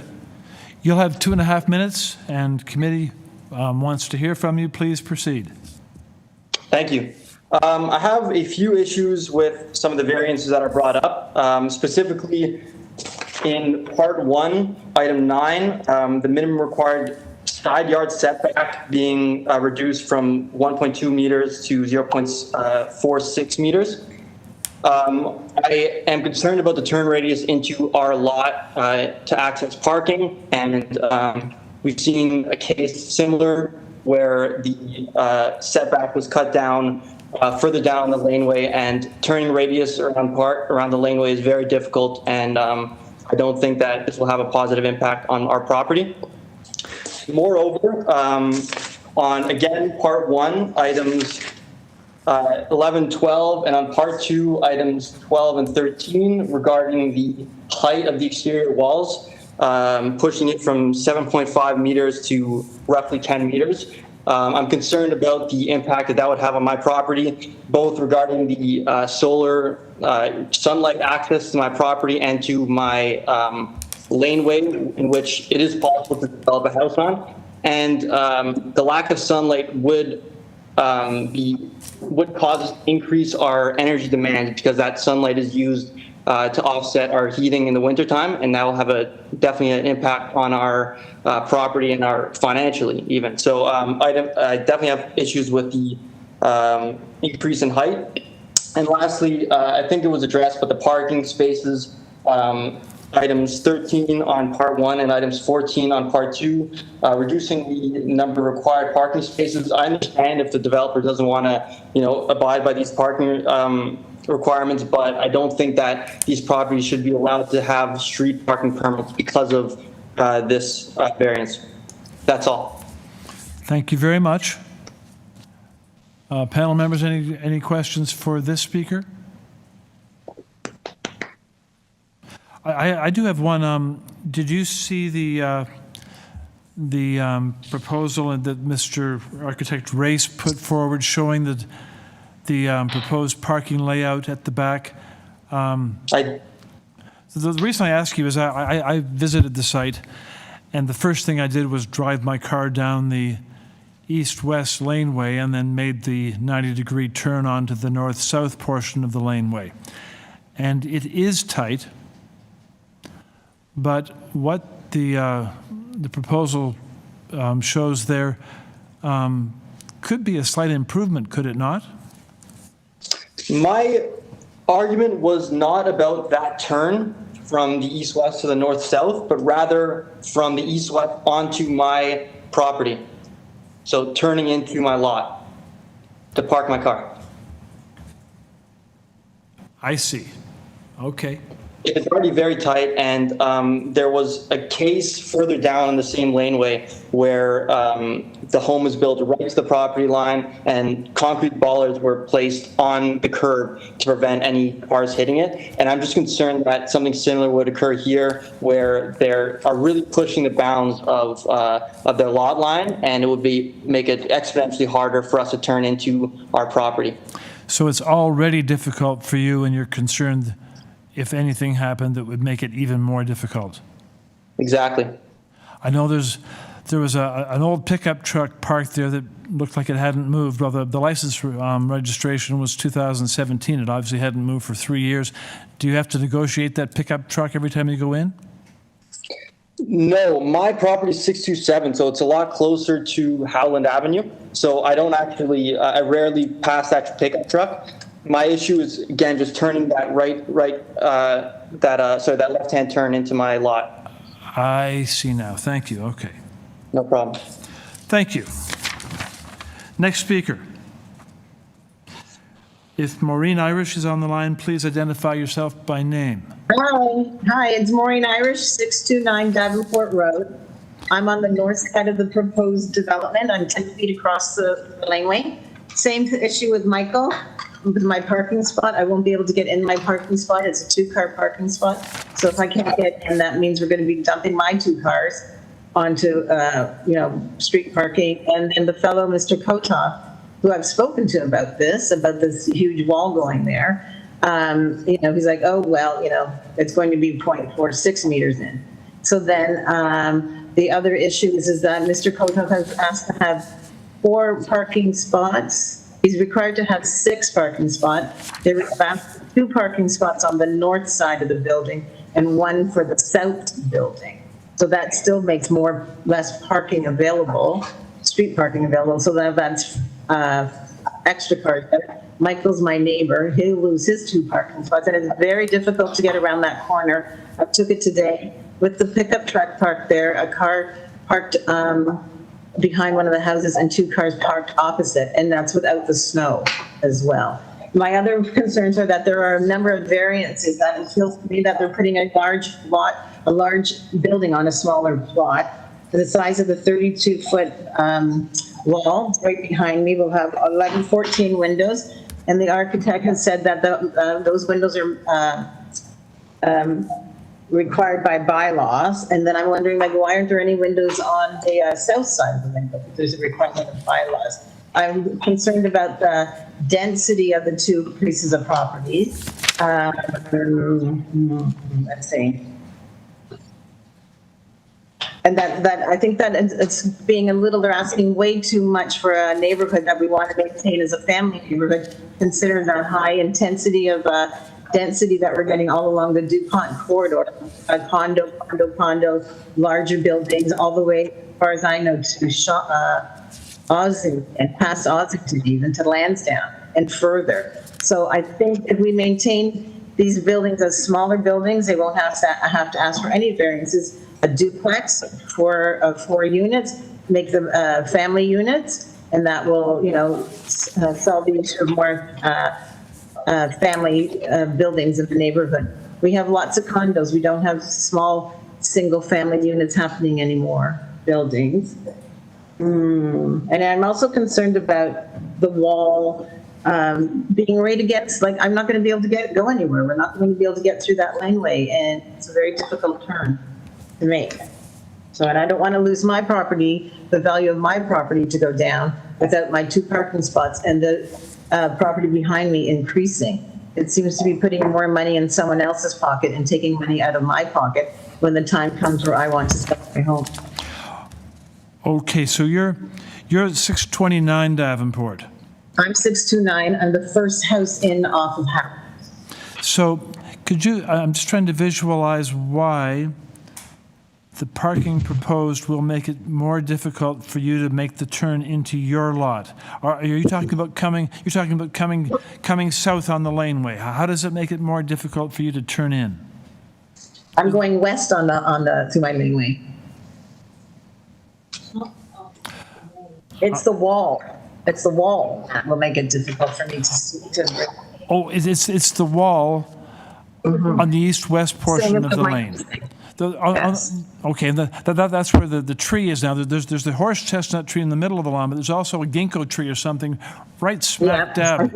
Past the ginkgo tree. The ginkgo tree. Okay, so the ginkgo tree is already constricting it. It's very narrow now, and then there's there's a large maple tree on the left-hand side as you go. No, I'm in between. I'm in between all of those. The very first house, 629.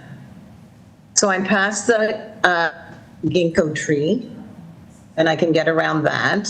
Yeah. And then with the variances granted that 32-foot wall goes right to 0.46 meters, where it should be going back to where it should be staying where it is, and then I can still make a swing. You can make the swing to go south on the lane. The swing to get into my parking spot. And then when winter arrives, and then the laneway turns into ruts, there's no way I'll be able to get over the ruts without that clearance of my swing to get in. Thank you very much. Okay, do you see where that blue recycle bin is? Yes, I do.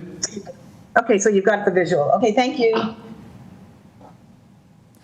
On this, we're looking west on this, down the laneway toward Howland. This is the east-west portion of the laneway. Am I right or wrong? No. East? Looking west. Okay, do you see where the blue bin is in that ginkgo tree? That's where my parking spot is, right there. Okay. Your parking spot bin is it's a left turn in? Left turn, yeah, and I can't access the laneway, which I spoke to Mr. Kotov about. The day that they came to do the dig for the big chestnut tree, Mr. Kotov couldn't get any parking in front, so they parked their truck down the laneway, blocking that entrance. And then when I told him, I go, you're blocking the entrance and you're blocking my parking spot as well, which he had promised that no, not to worry about any of that stuff because he won't, when everything starts, no, they will never block the laneway. And then he said to me as well that, I said, well, why didn't you park in front of the house? And he goes, well, there isn't any parking. And I was like, I know, that's the whole point we're all trying to make to you. There isn't any parking. He couldn't even park his first truck without taking up my entranceway and my parking spot. Okay, thank you very much. Okay, thank you. Thanks so much. Okay, and next speaker is Andres Watson. If you're there with us, please identify yourself by name.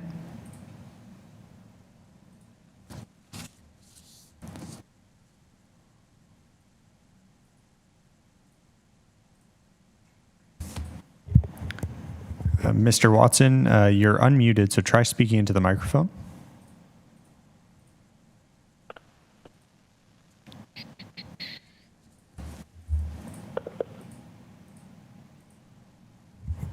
So we're having trouble hearing you. I'm going to mute you and then remove you from the hearing room and then try calling you on that same number that you called in the first time.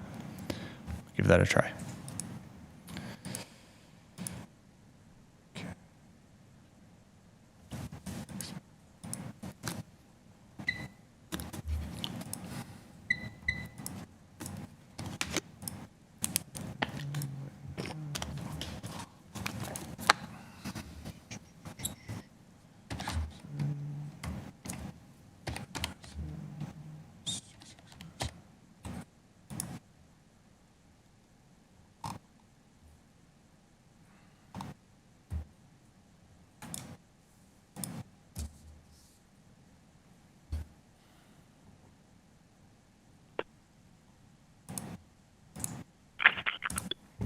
Mr. Watson, are you there?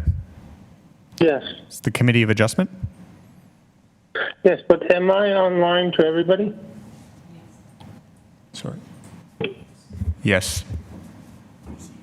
Okay, my only concern has to do with historic preservation, which everybody is concerned about parking.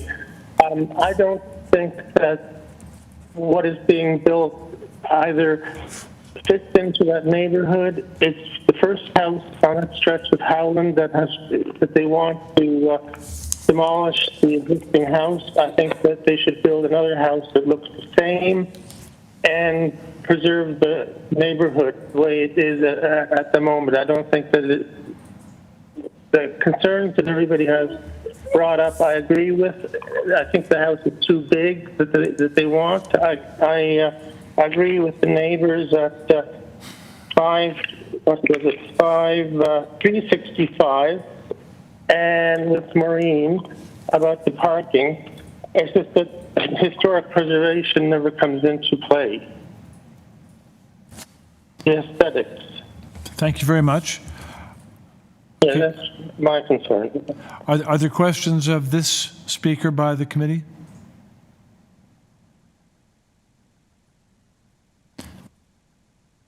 Mr. Watson, then, if you're... Thank you very much. We value your input. Thank you. And that would conclude the speakers in opposition. Yeah, so through you, Mr. Chair, there was one individual, Brad Sellers. He was having trouble with this again, so I'm going to try giving him a call. Very good. Let's wait for him. See if we can get him.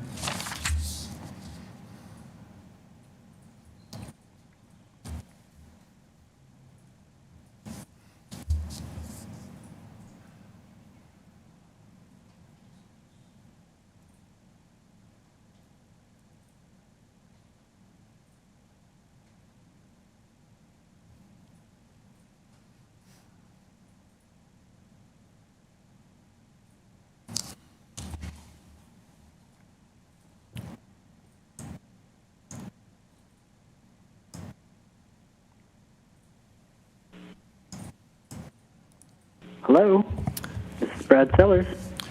Thank you very much. Good afternoon. Good afternoon. Thank you so much. Sorry, I dropped off due to technical difficulties. This is Brad Sellers. You have 2.5 minutes to address the committee, Mr. Sellers. Hey, thank you very much. I note that it is a bit of a short time. I have a number of concerns over the 3 applications that are being submitted. Is there a process to reschedule to be properly heard so these issues may be addressed? No, we are hearing the application now, and you're invited. You're saying that 2.5 minutes is not enough for what you have to present? Well, I've submitted a 30-page document of concerns that outline my concerns, but they're echoed by the other speakers that have also spoken. So the committee would ask you. And I'm an immediate neighbor to the north at 621 Davenport. Okay, so committee is dealing with this application now. We ask you then to use this time. We will be we'll be carrying forward with the application, but describe to us the impacts that you are concerned about, please. And I'll restart the clock. Well, I just want to point out we're actually going through 3 applications, right? I just want to confirm that. That's correct. 1 severance and two minor variances for house construction. Well, on the matter of severance, I feel that the setbacks are very wide for the proposed homes. The existing lot has been in place for approximately 100 years, and it's a single-family home, and that's the fabric of the neighborhood, which is mixed use, but the immediate block is primarily single-family homes with apartments underneath sometimes, and this and that. So we do agree that there could be improvements made. We just think this project is just too big for the neighborhood right now, with all the variances collectively added up. So I guess with respect to the severance, I think that's a bit of a problem because the lots are quite small. Major concerns are with the access to parking through the laneway. The parking was never properly addressed in the committee. In my report submitted, I have measurements showing at some points with my immediate neighbor to the right, the parking width for the turning radius, which I understand, Mr. Chair, you had experienced is actually only 8.8 feet 4 inches, as per my concerns expressed. So there's a great deal of parking. We believe we'll probably lose one parking spot ourselves, and we currently have 2 and have had 2 for 20 years, or 15 years, I apologize. And my immediate neighbor to the west will probably lose both. I think that parking is a major concern for us. I think beyond that, the setbacks are generally just a little bit beyond comfort, because they do sort of not fit in with the current neighborhood and what's there and has been there for 100 years. So I think we should look at those and perhaps minimize them a bit to make this more appropriate of a development for the neighborhood. Lastly, because I know I'm running out of time and I won't be able to make all my points, there is an issue with, as we heard from the first opposing council, with regards to the house immediately to the south, that the information on the community support map is misrepresentative of what's actually happened in the last year. And I want to point out there's 3 other people that are listed that are immediately surrounding that house as having supported this that have not. And they have tried to submit their applications and may have been late, but this is not something that I have experienced in attending all the meetings, because there's been over 100 people attending, that this is a comfortable project as it's currently set. We do all agree there's a room for improvement, but we believe the cumulative setbacks will affect parking, and that's unfortunate. Am I out of time? I'm giving you some extra time, Mr. Sellers. Do you want another half minute? Thank you so much. If you need another half minute, I think most of my points are submitted well enough in my document. I hope that's been read. I believe they're in great detail there. Thank you very much. Now, I do have a question for you. And this relates to the parking issue. And you're on Davenport, so I can, if I was, which I did, I'm driving east along the laneway, and there is a concrete curb already on the south side of the laneway, so I'm already restricted by that. And of course, the ginkgo tree is right out to the edge of the concrete curb. So what I need to understand your concern is, how will I imagine that accessing your parking spot is already a delicate maneuver. How will it become more constrained? Well, thank you. Actually, that's outlined on page 26 through 28 of my document. If you want to pull that up, we could have a quick look. First of all, I want to note that my neighbor to my immediate east, he has a parking spot that's actually right in the laneway, and the picture for that can be found on page 29, where you see his car, and that is actually part of his lot. So from the cone to that car is 8 feet 4 inches. My immediate parking spots are, and this is the bottom right picture on page 29, my 2 immediate parking spots are to the left of that fence. So as you can see, the turning radius there, one of them will be fine, I can see that, but the second one I have great concern over in just getting in and out, and of course ensuring safety, etc., especially during the winter months. As you can see, the neighbors west of that, and I don't know if they were able to submit or be on the call today, they have 2 spots available, and I think they will be massively impacted. I'm just putting this forward in detail so at least the city knows that this should be looked at. Furthermore, with parking in the neighborhood, we have the fabulous Tarragon Theater, and that's been around for a while, and that's the place that the neighborhood's named for. And then we also have George Brown College University. So parking on the street in the last 5 years has become quite something. I must say, I've been in the neighborhood 15 years, and there are times when our domestic engineer, the people that help clean our house, are taking one of my spots, and I have to drive around the block quite a bit to find parking, period.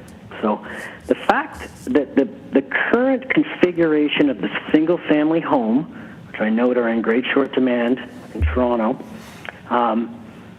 has 2 current parking spots, the parking pad in the front, parking in the rear, plus 2 garages. So it can accommodate 4 spots for a 3-bedroom home that for the last 25 years has had 4 people.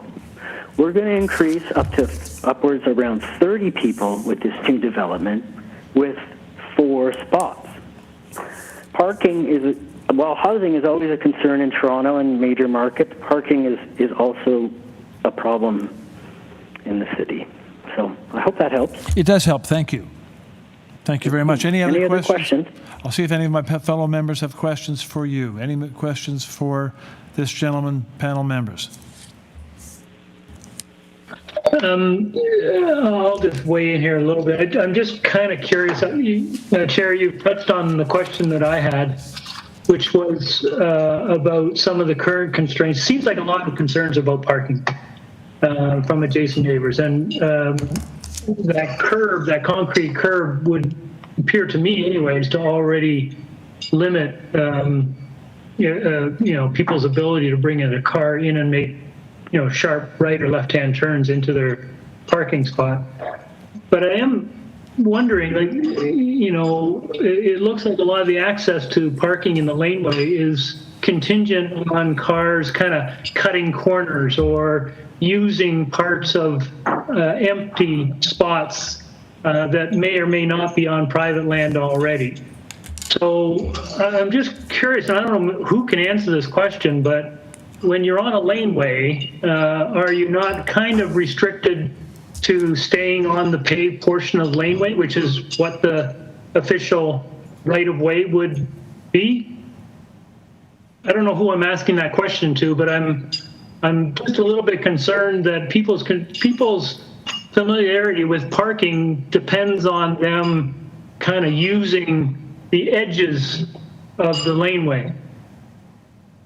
I can address from a real-time standpoint that our parking, and I've watched this for the last 4 or 5 months, when the initial plans came out and they wanted all these laneway houses and stuff, I've been very conscious of the fact that Mr. Kotov and his numbered company or whatever that plans to put in this large development into our community, I've been watching quite closely, and we do not have a curb ourselves that affects our parking.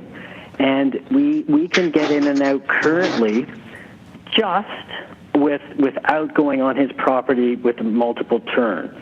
So it's also the fact that with a great deal of increased density in that particular house and lot, like going from 4 people to 30, that there could be potentially some sloppy parking happening occasionally, and it is a blind corner. And I just think that there's got to be some regulations around the width. So if you look in my diagram as well, if you look on the top of page 29 on the right side and the left side as well, there's a large tree there. That is 8 feet 10 inches. So a medium-sized SUV like a Toyota Highlander it's squeezing to get by that to begin with. So I understand my neighbors to the west why they're concerned about turn radius, and what I proposed to the working committee on the plans is that we look at the impact to the laneway, because really the laneway is used by the kids. There's a lot of families in the neighborhood, and I can see out back in that laneway often there's many kids playing, and when it's a blind corner that will create further problems, and not to mention the lack of parking.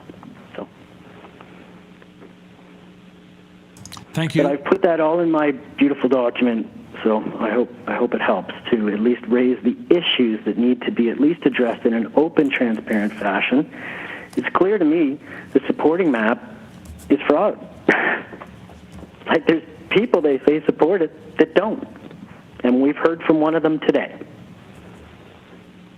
Thank you. Thank you. Any further questions for this speaker from panel members? If not, we'll go back to the agent.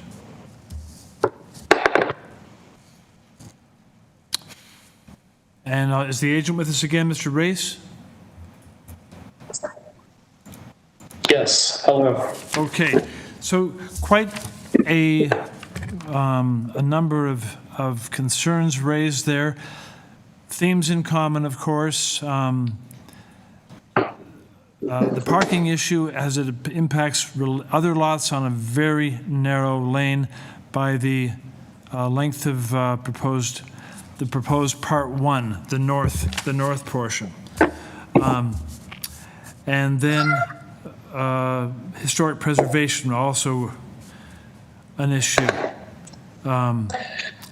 So if you could address those, you'll have 5 minutes to respond to those concerns.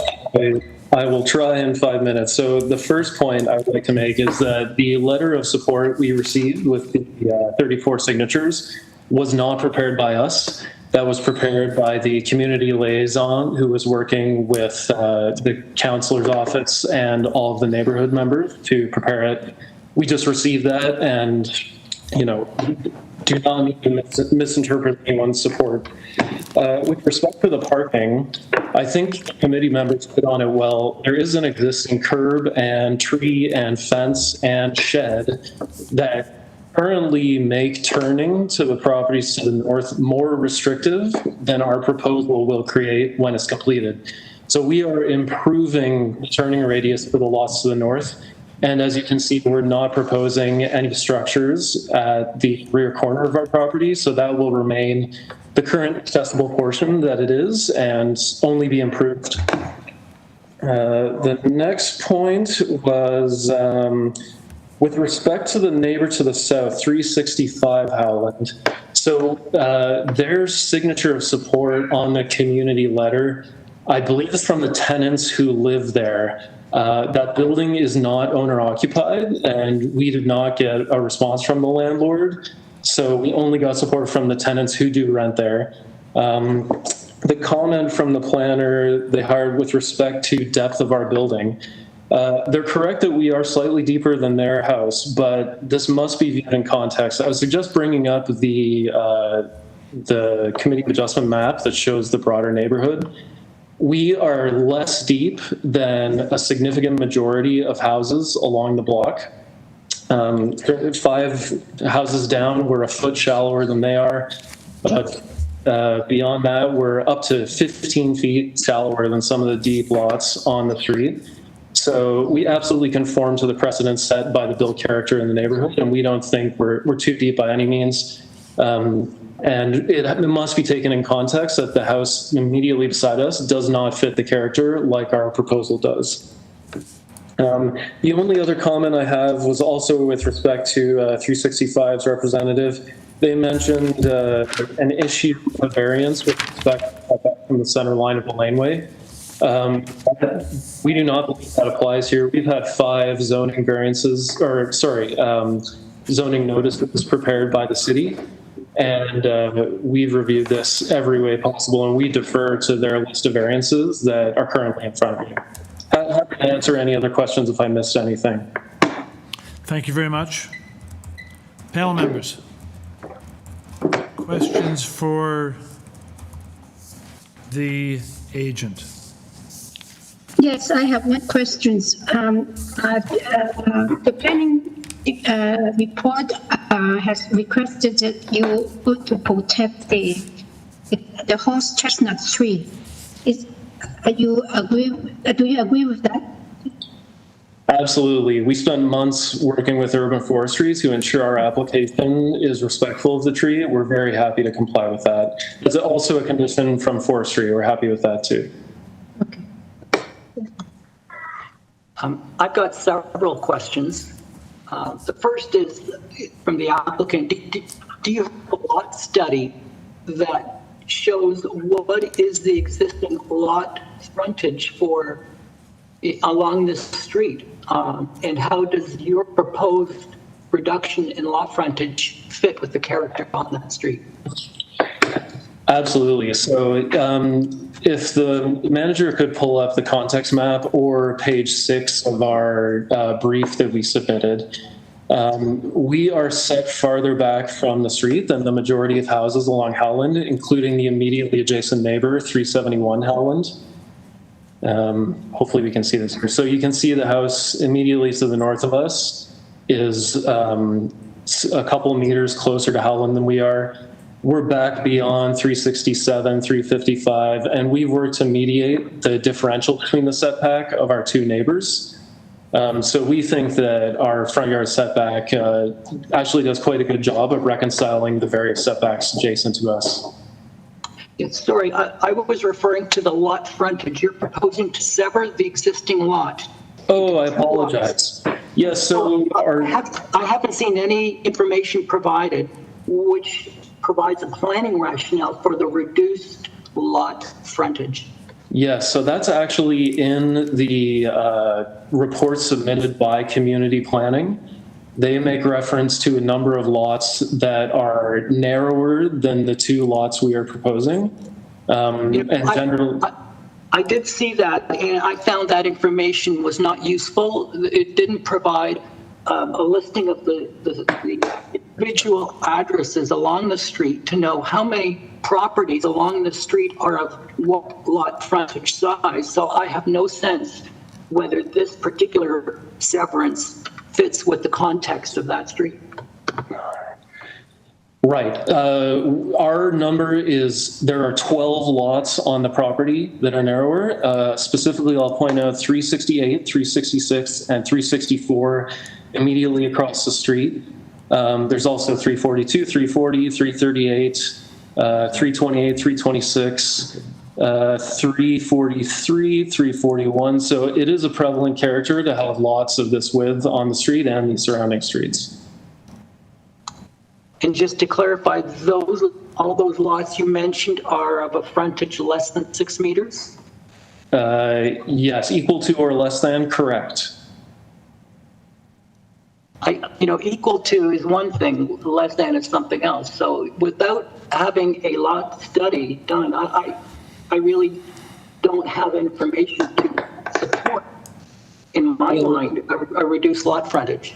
Indeed, our rationale is that if we are matching the frontage of existing properties, that we are presuming would be acceptable in addition to being wider than the properties in that list, since we'd be reinforcing the existing character.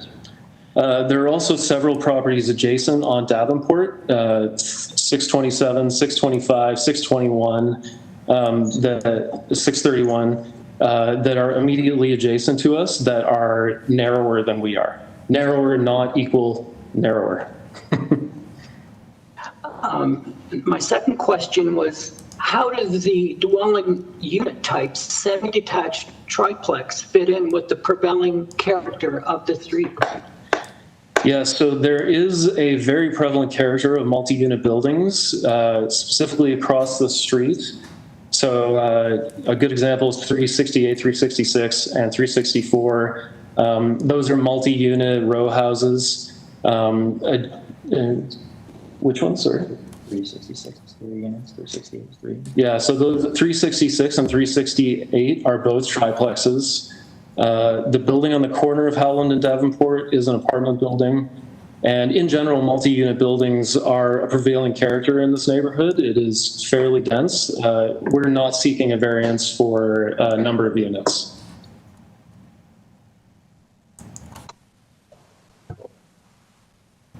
And the other question I had related to the width of the lane, and what is the setback that you're posing of the side yard to that lane? Just one moment, I will check that. It is 0.46 meters, half a meter.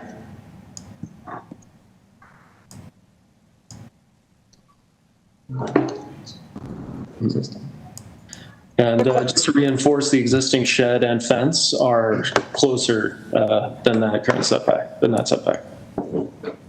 Can we take a look at the site plan, and for the parking spots that you're proposing, we can pull that site plan out.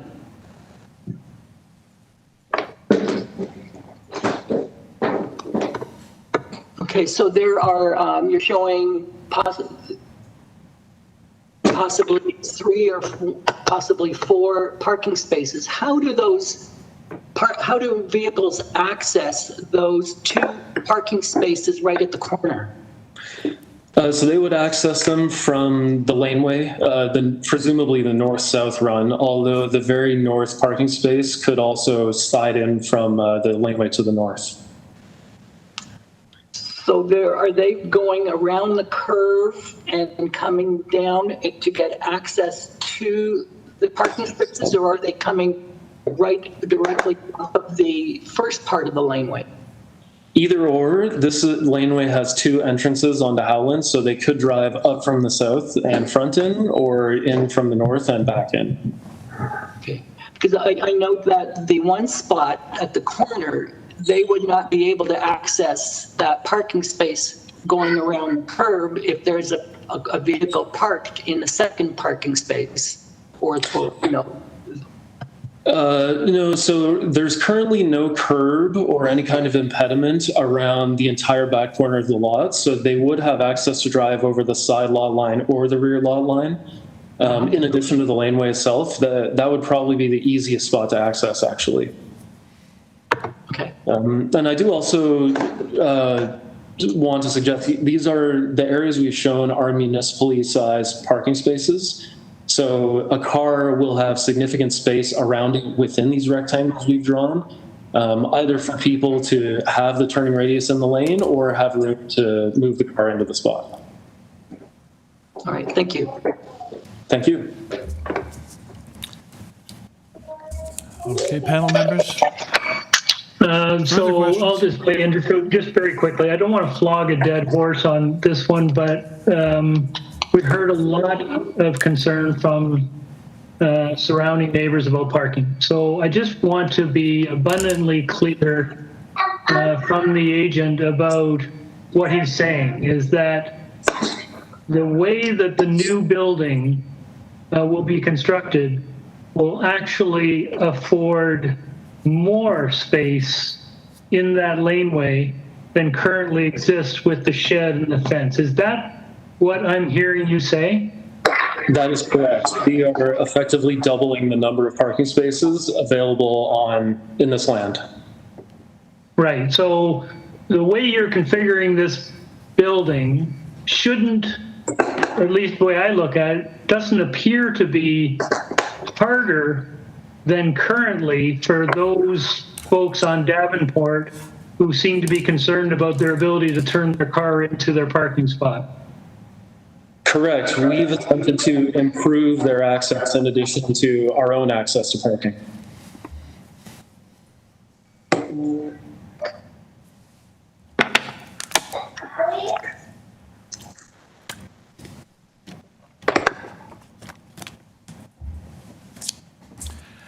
And question about parking and with respect to the site plan. So the reason that you, on part 1, I see that you've jogged the parking spaces a little bit west, kind of like a staircase, a bit west. That's to, I assume that was done in order to allow the 45-degree cut to remain intact and to hopefully keep those cars to the west when they're parked, as far west as they can be. That is correct. And there's no structural impediment in front of the cars, so they would have room to be potentially even farther away from the laneway, if necessary. What would the impact be if you were to take on part 1, the north part, if you were to move that parking rectangle another meter to the west? What impact would that have?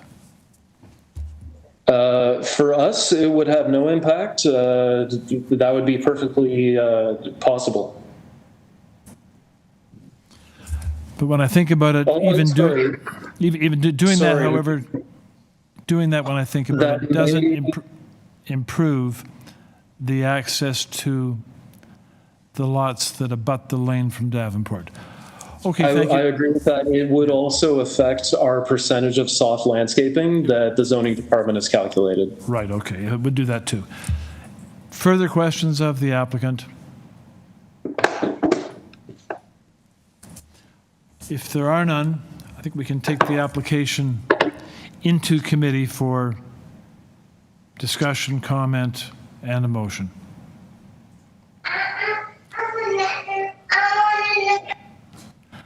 Okay, so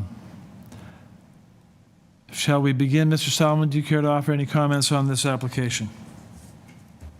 I do have concerns with what is being proposed. I feel that the proposed lots are not compatible with the character of the area. I have not seen specific data to actually show what the lot character is. So I find it difficult then to say that what is being proposed is appropriate. I also feel that the three-story semi-triplex is an overdevelopment of the lot. And so those are my concerns. And I also have concerns about that laneway and the side yard that's being proposed and how that will affect the abutting neighbors to that laneway. Thank you very much. Ms. Chan, would you like to go next? Okay, yes, I just want to follow that up. I do not agree with that the lot frontage is not inconsistent with in the area. I find that the maps, that the area maps are showing that there are a lot of lots that are the frontage are smaller, and that's enough for me. Although there's no real hard data showing all these lots.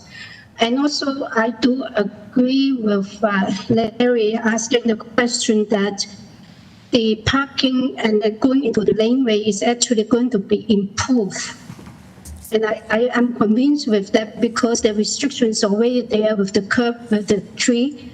And by removing the existing shed, I think that it actually is an improvement.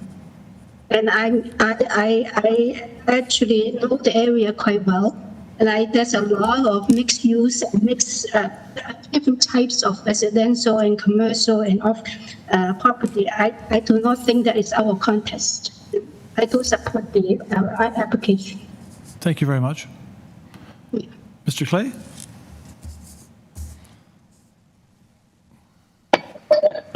So I was going to say almost the same thing that Jim just did. I do know the area very well. I had a look around, and I don't think in terms of lot frontage, lot size, that it is proportionally out of character with the remainder of the community.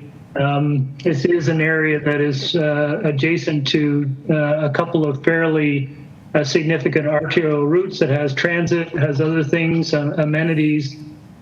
These are the neighborhoods where we do to consider, more gentle density, bringing in more the capacity to handle more people living in these kinds of neighborhoods and these kinds of communities. I noticed the applicant isn't asking for an overall height variance, it's just the wall. So it's not out of keeping with the overall height. The parking always gets people really emotional. And I understand that. Everyone understands that. It's really important to be able to park your vehicle where you want to park it, when you want to park it. Having said that, I was kind of comforted by the applicant's view that in fact the way that the orientation of the building is going to be constructed actually removes obstacles that are currently in place and shouldn't by any stretch make it any worse than it already is to get in and out of that area. So I'm not convinced by the parking argument, but I do understand and appreciate adjacent residents' concerns about that. It is always a very contentious issue, but I don't think this is going to make it any worse. And in fact, I suggest that it might even make it a little bit easier. So for all those reasons, and Nimrod makes some important points, but I think it's, we do have to start considering adding a little bit more density to neighborhoods that can accommodate it. And I think this is the exact kind of neighborhood that can accommodate a little bit more density. Thank you. So I'm prepared to support this application. Thank you. I'll offer my comments too. I think the lots are close enough in both frontage and dimension and in area to be looked upon favorably. I don't see them creating a problem. I believe that they are consistent with the street. As far as the 3 stories are concerned, on that street there are quite a number of 3-story. It could somewhere, I would think, between a third and 40% are 3-story currently. And then on the parking issue, I can see the parking difficulty of accessing from the rear those Davenport properties from the east-west portion of the lane. These changes will either leave it about the same as it is now, and it's delicate, it's tight, or they can improve it. I can see the applicant making that assertion. So, but I am satisfied that they're not getting any worse, that turning radius. So those would be my thoughts on this. And with those, I'll look to the committee for a motion, please. Well, I'll take a shot at it. I guess we should specify here what we're moving now. When I think about it, I'm sorry to interrupt you. We have the severance, and then on each, and then we have the two, the part 1 and the part 2. Part 1 and part 2 are not the same because of the parking issues we're talking about. Though those relate to part 1, the north portion. So I think we had better deal with the severance first separately, and then deal with part 1 and then part 2. Sure, you can do one motion. They're all connected. They're all connected, but and I don't anticipate that anything is going to be changing. The consent, if you're leaning to approval, would have the urban forestry condition number 3, and the variances would have urban forestry condition numbers 1 and 2, and then the standard consent conditions, if that's what you're leaning towards. But I don't know that having to do individual. Okay. It's a package, because if you approve the consent, you have to approve the variances because there's frontage variances. You would be approving undersized lots. You can't approve a consent without approving the variance. very good, Mr. Clay. Please continue. And we will be dealing with all 3 at once. I don't think I could do that quite as eloquently as Anita just did, but I'll move a motion to approve the consent subject to urban forestry condition number 3, and also approve the applications for the new semis. I believe planning has conditions in respect of the basement. And I think there's the standard engineering conditions for severances. So is that basically it? That's all I could catch. In the planning, I want to add, in the planning report, there are 2 conditions. One is to tie the site plan dated March 20th, 2020. The other is the same as to protect the horse chestnut tree. That's what planning recommends. Yeah. Right, and that's with respect to the basement siding, right? Yes. Yeah. Yeah. So that was a bit of a muddle, Anita. I don't know if you guys can make sense of that. I have it down. Yep. So the motion has been captured. Does it have a second? Is there a second for Mr. Clay's motion? Second by Ian Chan. All those in favor?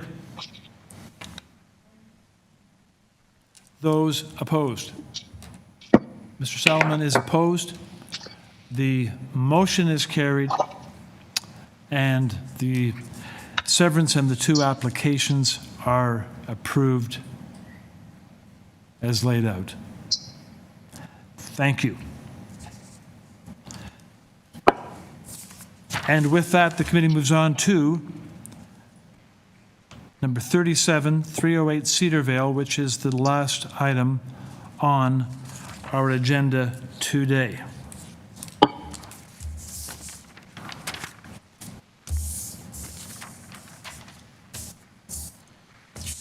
On this application, the committee has before it application material submitted by the applicant and staff reports from engineering and construction and also from urban forestry. Do we have a speaker online and speaking in opposition? Yes, we do. Okay. In that case, I will look to the agent to, agent, would you please identify yourself by name as you join us? Yes, my name is Arlene Beaumont. I'm with the firm Outfit and Associates. We are the agents for the owner of this property. Thank you very much. We're going to ask you, please, to make a presentation on your application. You'll have 5 minutes, and that time begins now. I don't think I need 5 minutes, but I'll be brief. So this is an application to sever the lots to create 2 new building lots for 2 new detached homes. The lots that we're proposing have sufficient lot frontage to meet the bylaw requirement. They are slightly short on lot area, and by slightly I mean 1.2 square meters for each lot. So the bylaw requirement is 185, and both of my lots have 183.8 square meters. So very, very, very small variance for lot area. The rest of the there's 6 more variances. They're all related to the new dwelling on the property. I think they're fairly straightforward, and I believe that we have worked over the last year or so with planning to get these variances into a condition that I think planning was fine with, as evidenced by the fact that they haven't commented on this application. I will speak to the parking space dimension. That is the parking space size in the garage, and we can't get any more space. So people who have to buy this home have to satisfy themselves that their car is going to fit into those garages. If they have Hummers, they're just not going to be able to buy these properties. That's sort of the bottom line. And as I said, the rest are very similar. The size, lot coverage, floor space index, very similar to what's been approved and what's being built in the neighborhood right now in terms of new builds. Is there any questions that I can answer for anyone? I have a question in the rear yard, if there's a way to put out the site plan.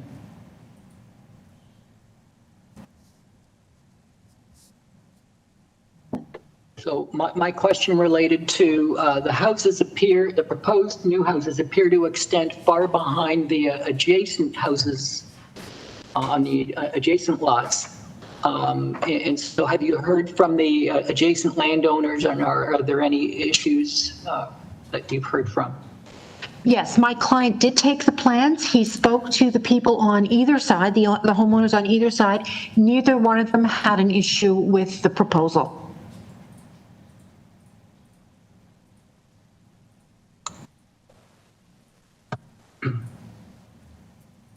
Did you hear me? Yes, we did. I did. Thank you. Okay. Yes, Sorry, I thank you. didn't know if you heard me. Thank you. Thanks very much. Thank you. Okay, then, in that case, we shall move along. I have one question. Sorry, I do have one question. Okay, I noticed on the agenda that the zoning is under the waiver. Have you worked with the zoning department? Have you actually have some discussion with them on your proposal? I'm sorry, you were breaking up very badly. I didn't hear the question. Okay, on on the agenda, you mentioned that the zoning is under a waiver. Have you actually worked with the planning department or the zoning department, have some kind of review for your proposal? Oh, yes, we have. And the reason I proceeded by way of a waiver is we actually adjusted one of the variances downward, and we didn't want to take the time to submit for a new zoning review. So yes, we do have a zoning review. I just adjusted one thing downward, which is why I went by way of waiver. Oh, that's good. That's good. That's comforting, because I thought that everything is like you come up with them yourself. Okay. Thank you. Okay, then. We move then to the speaker speaking in opposition, well, in support, interest, or opposition. Is Carolyn Lunny there? No, through you, Mr. Chair.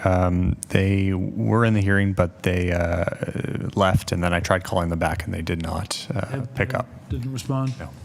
So we don't think we're going to be able to get their input? No, I don't think so. Okay. Do you know whether they were speaking in support? No, or opposition? we don't know what their interest was. Okay. So we're not going to be able to hear from speakers that had registered on this application. That being the case, there are no other speakers on your list, or we're all done then. Okay, then. So that being the case, I'll come back to first of all to the agent. No rebuttal will be required because there is no speaker to put forward points in opposition. I will open the chance to the committee if there are any final questions on this application, to address them to the agent, please. And I don't see any. So in that case, panel members, can we move to a motion, please? This will be a motion on the three. Okay, I will try to put a motion forth for approval, first of all, for the servants, and it's subject to the servants requirement, and also forestry number 3, and also approving the variances of the 37B and 37C with forestry condition number 3.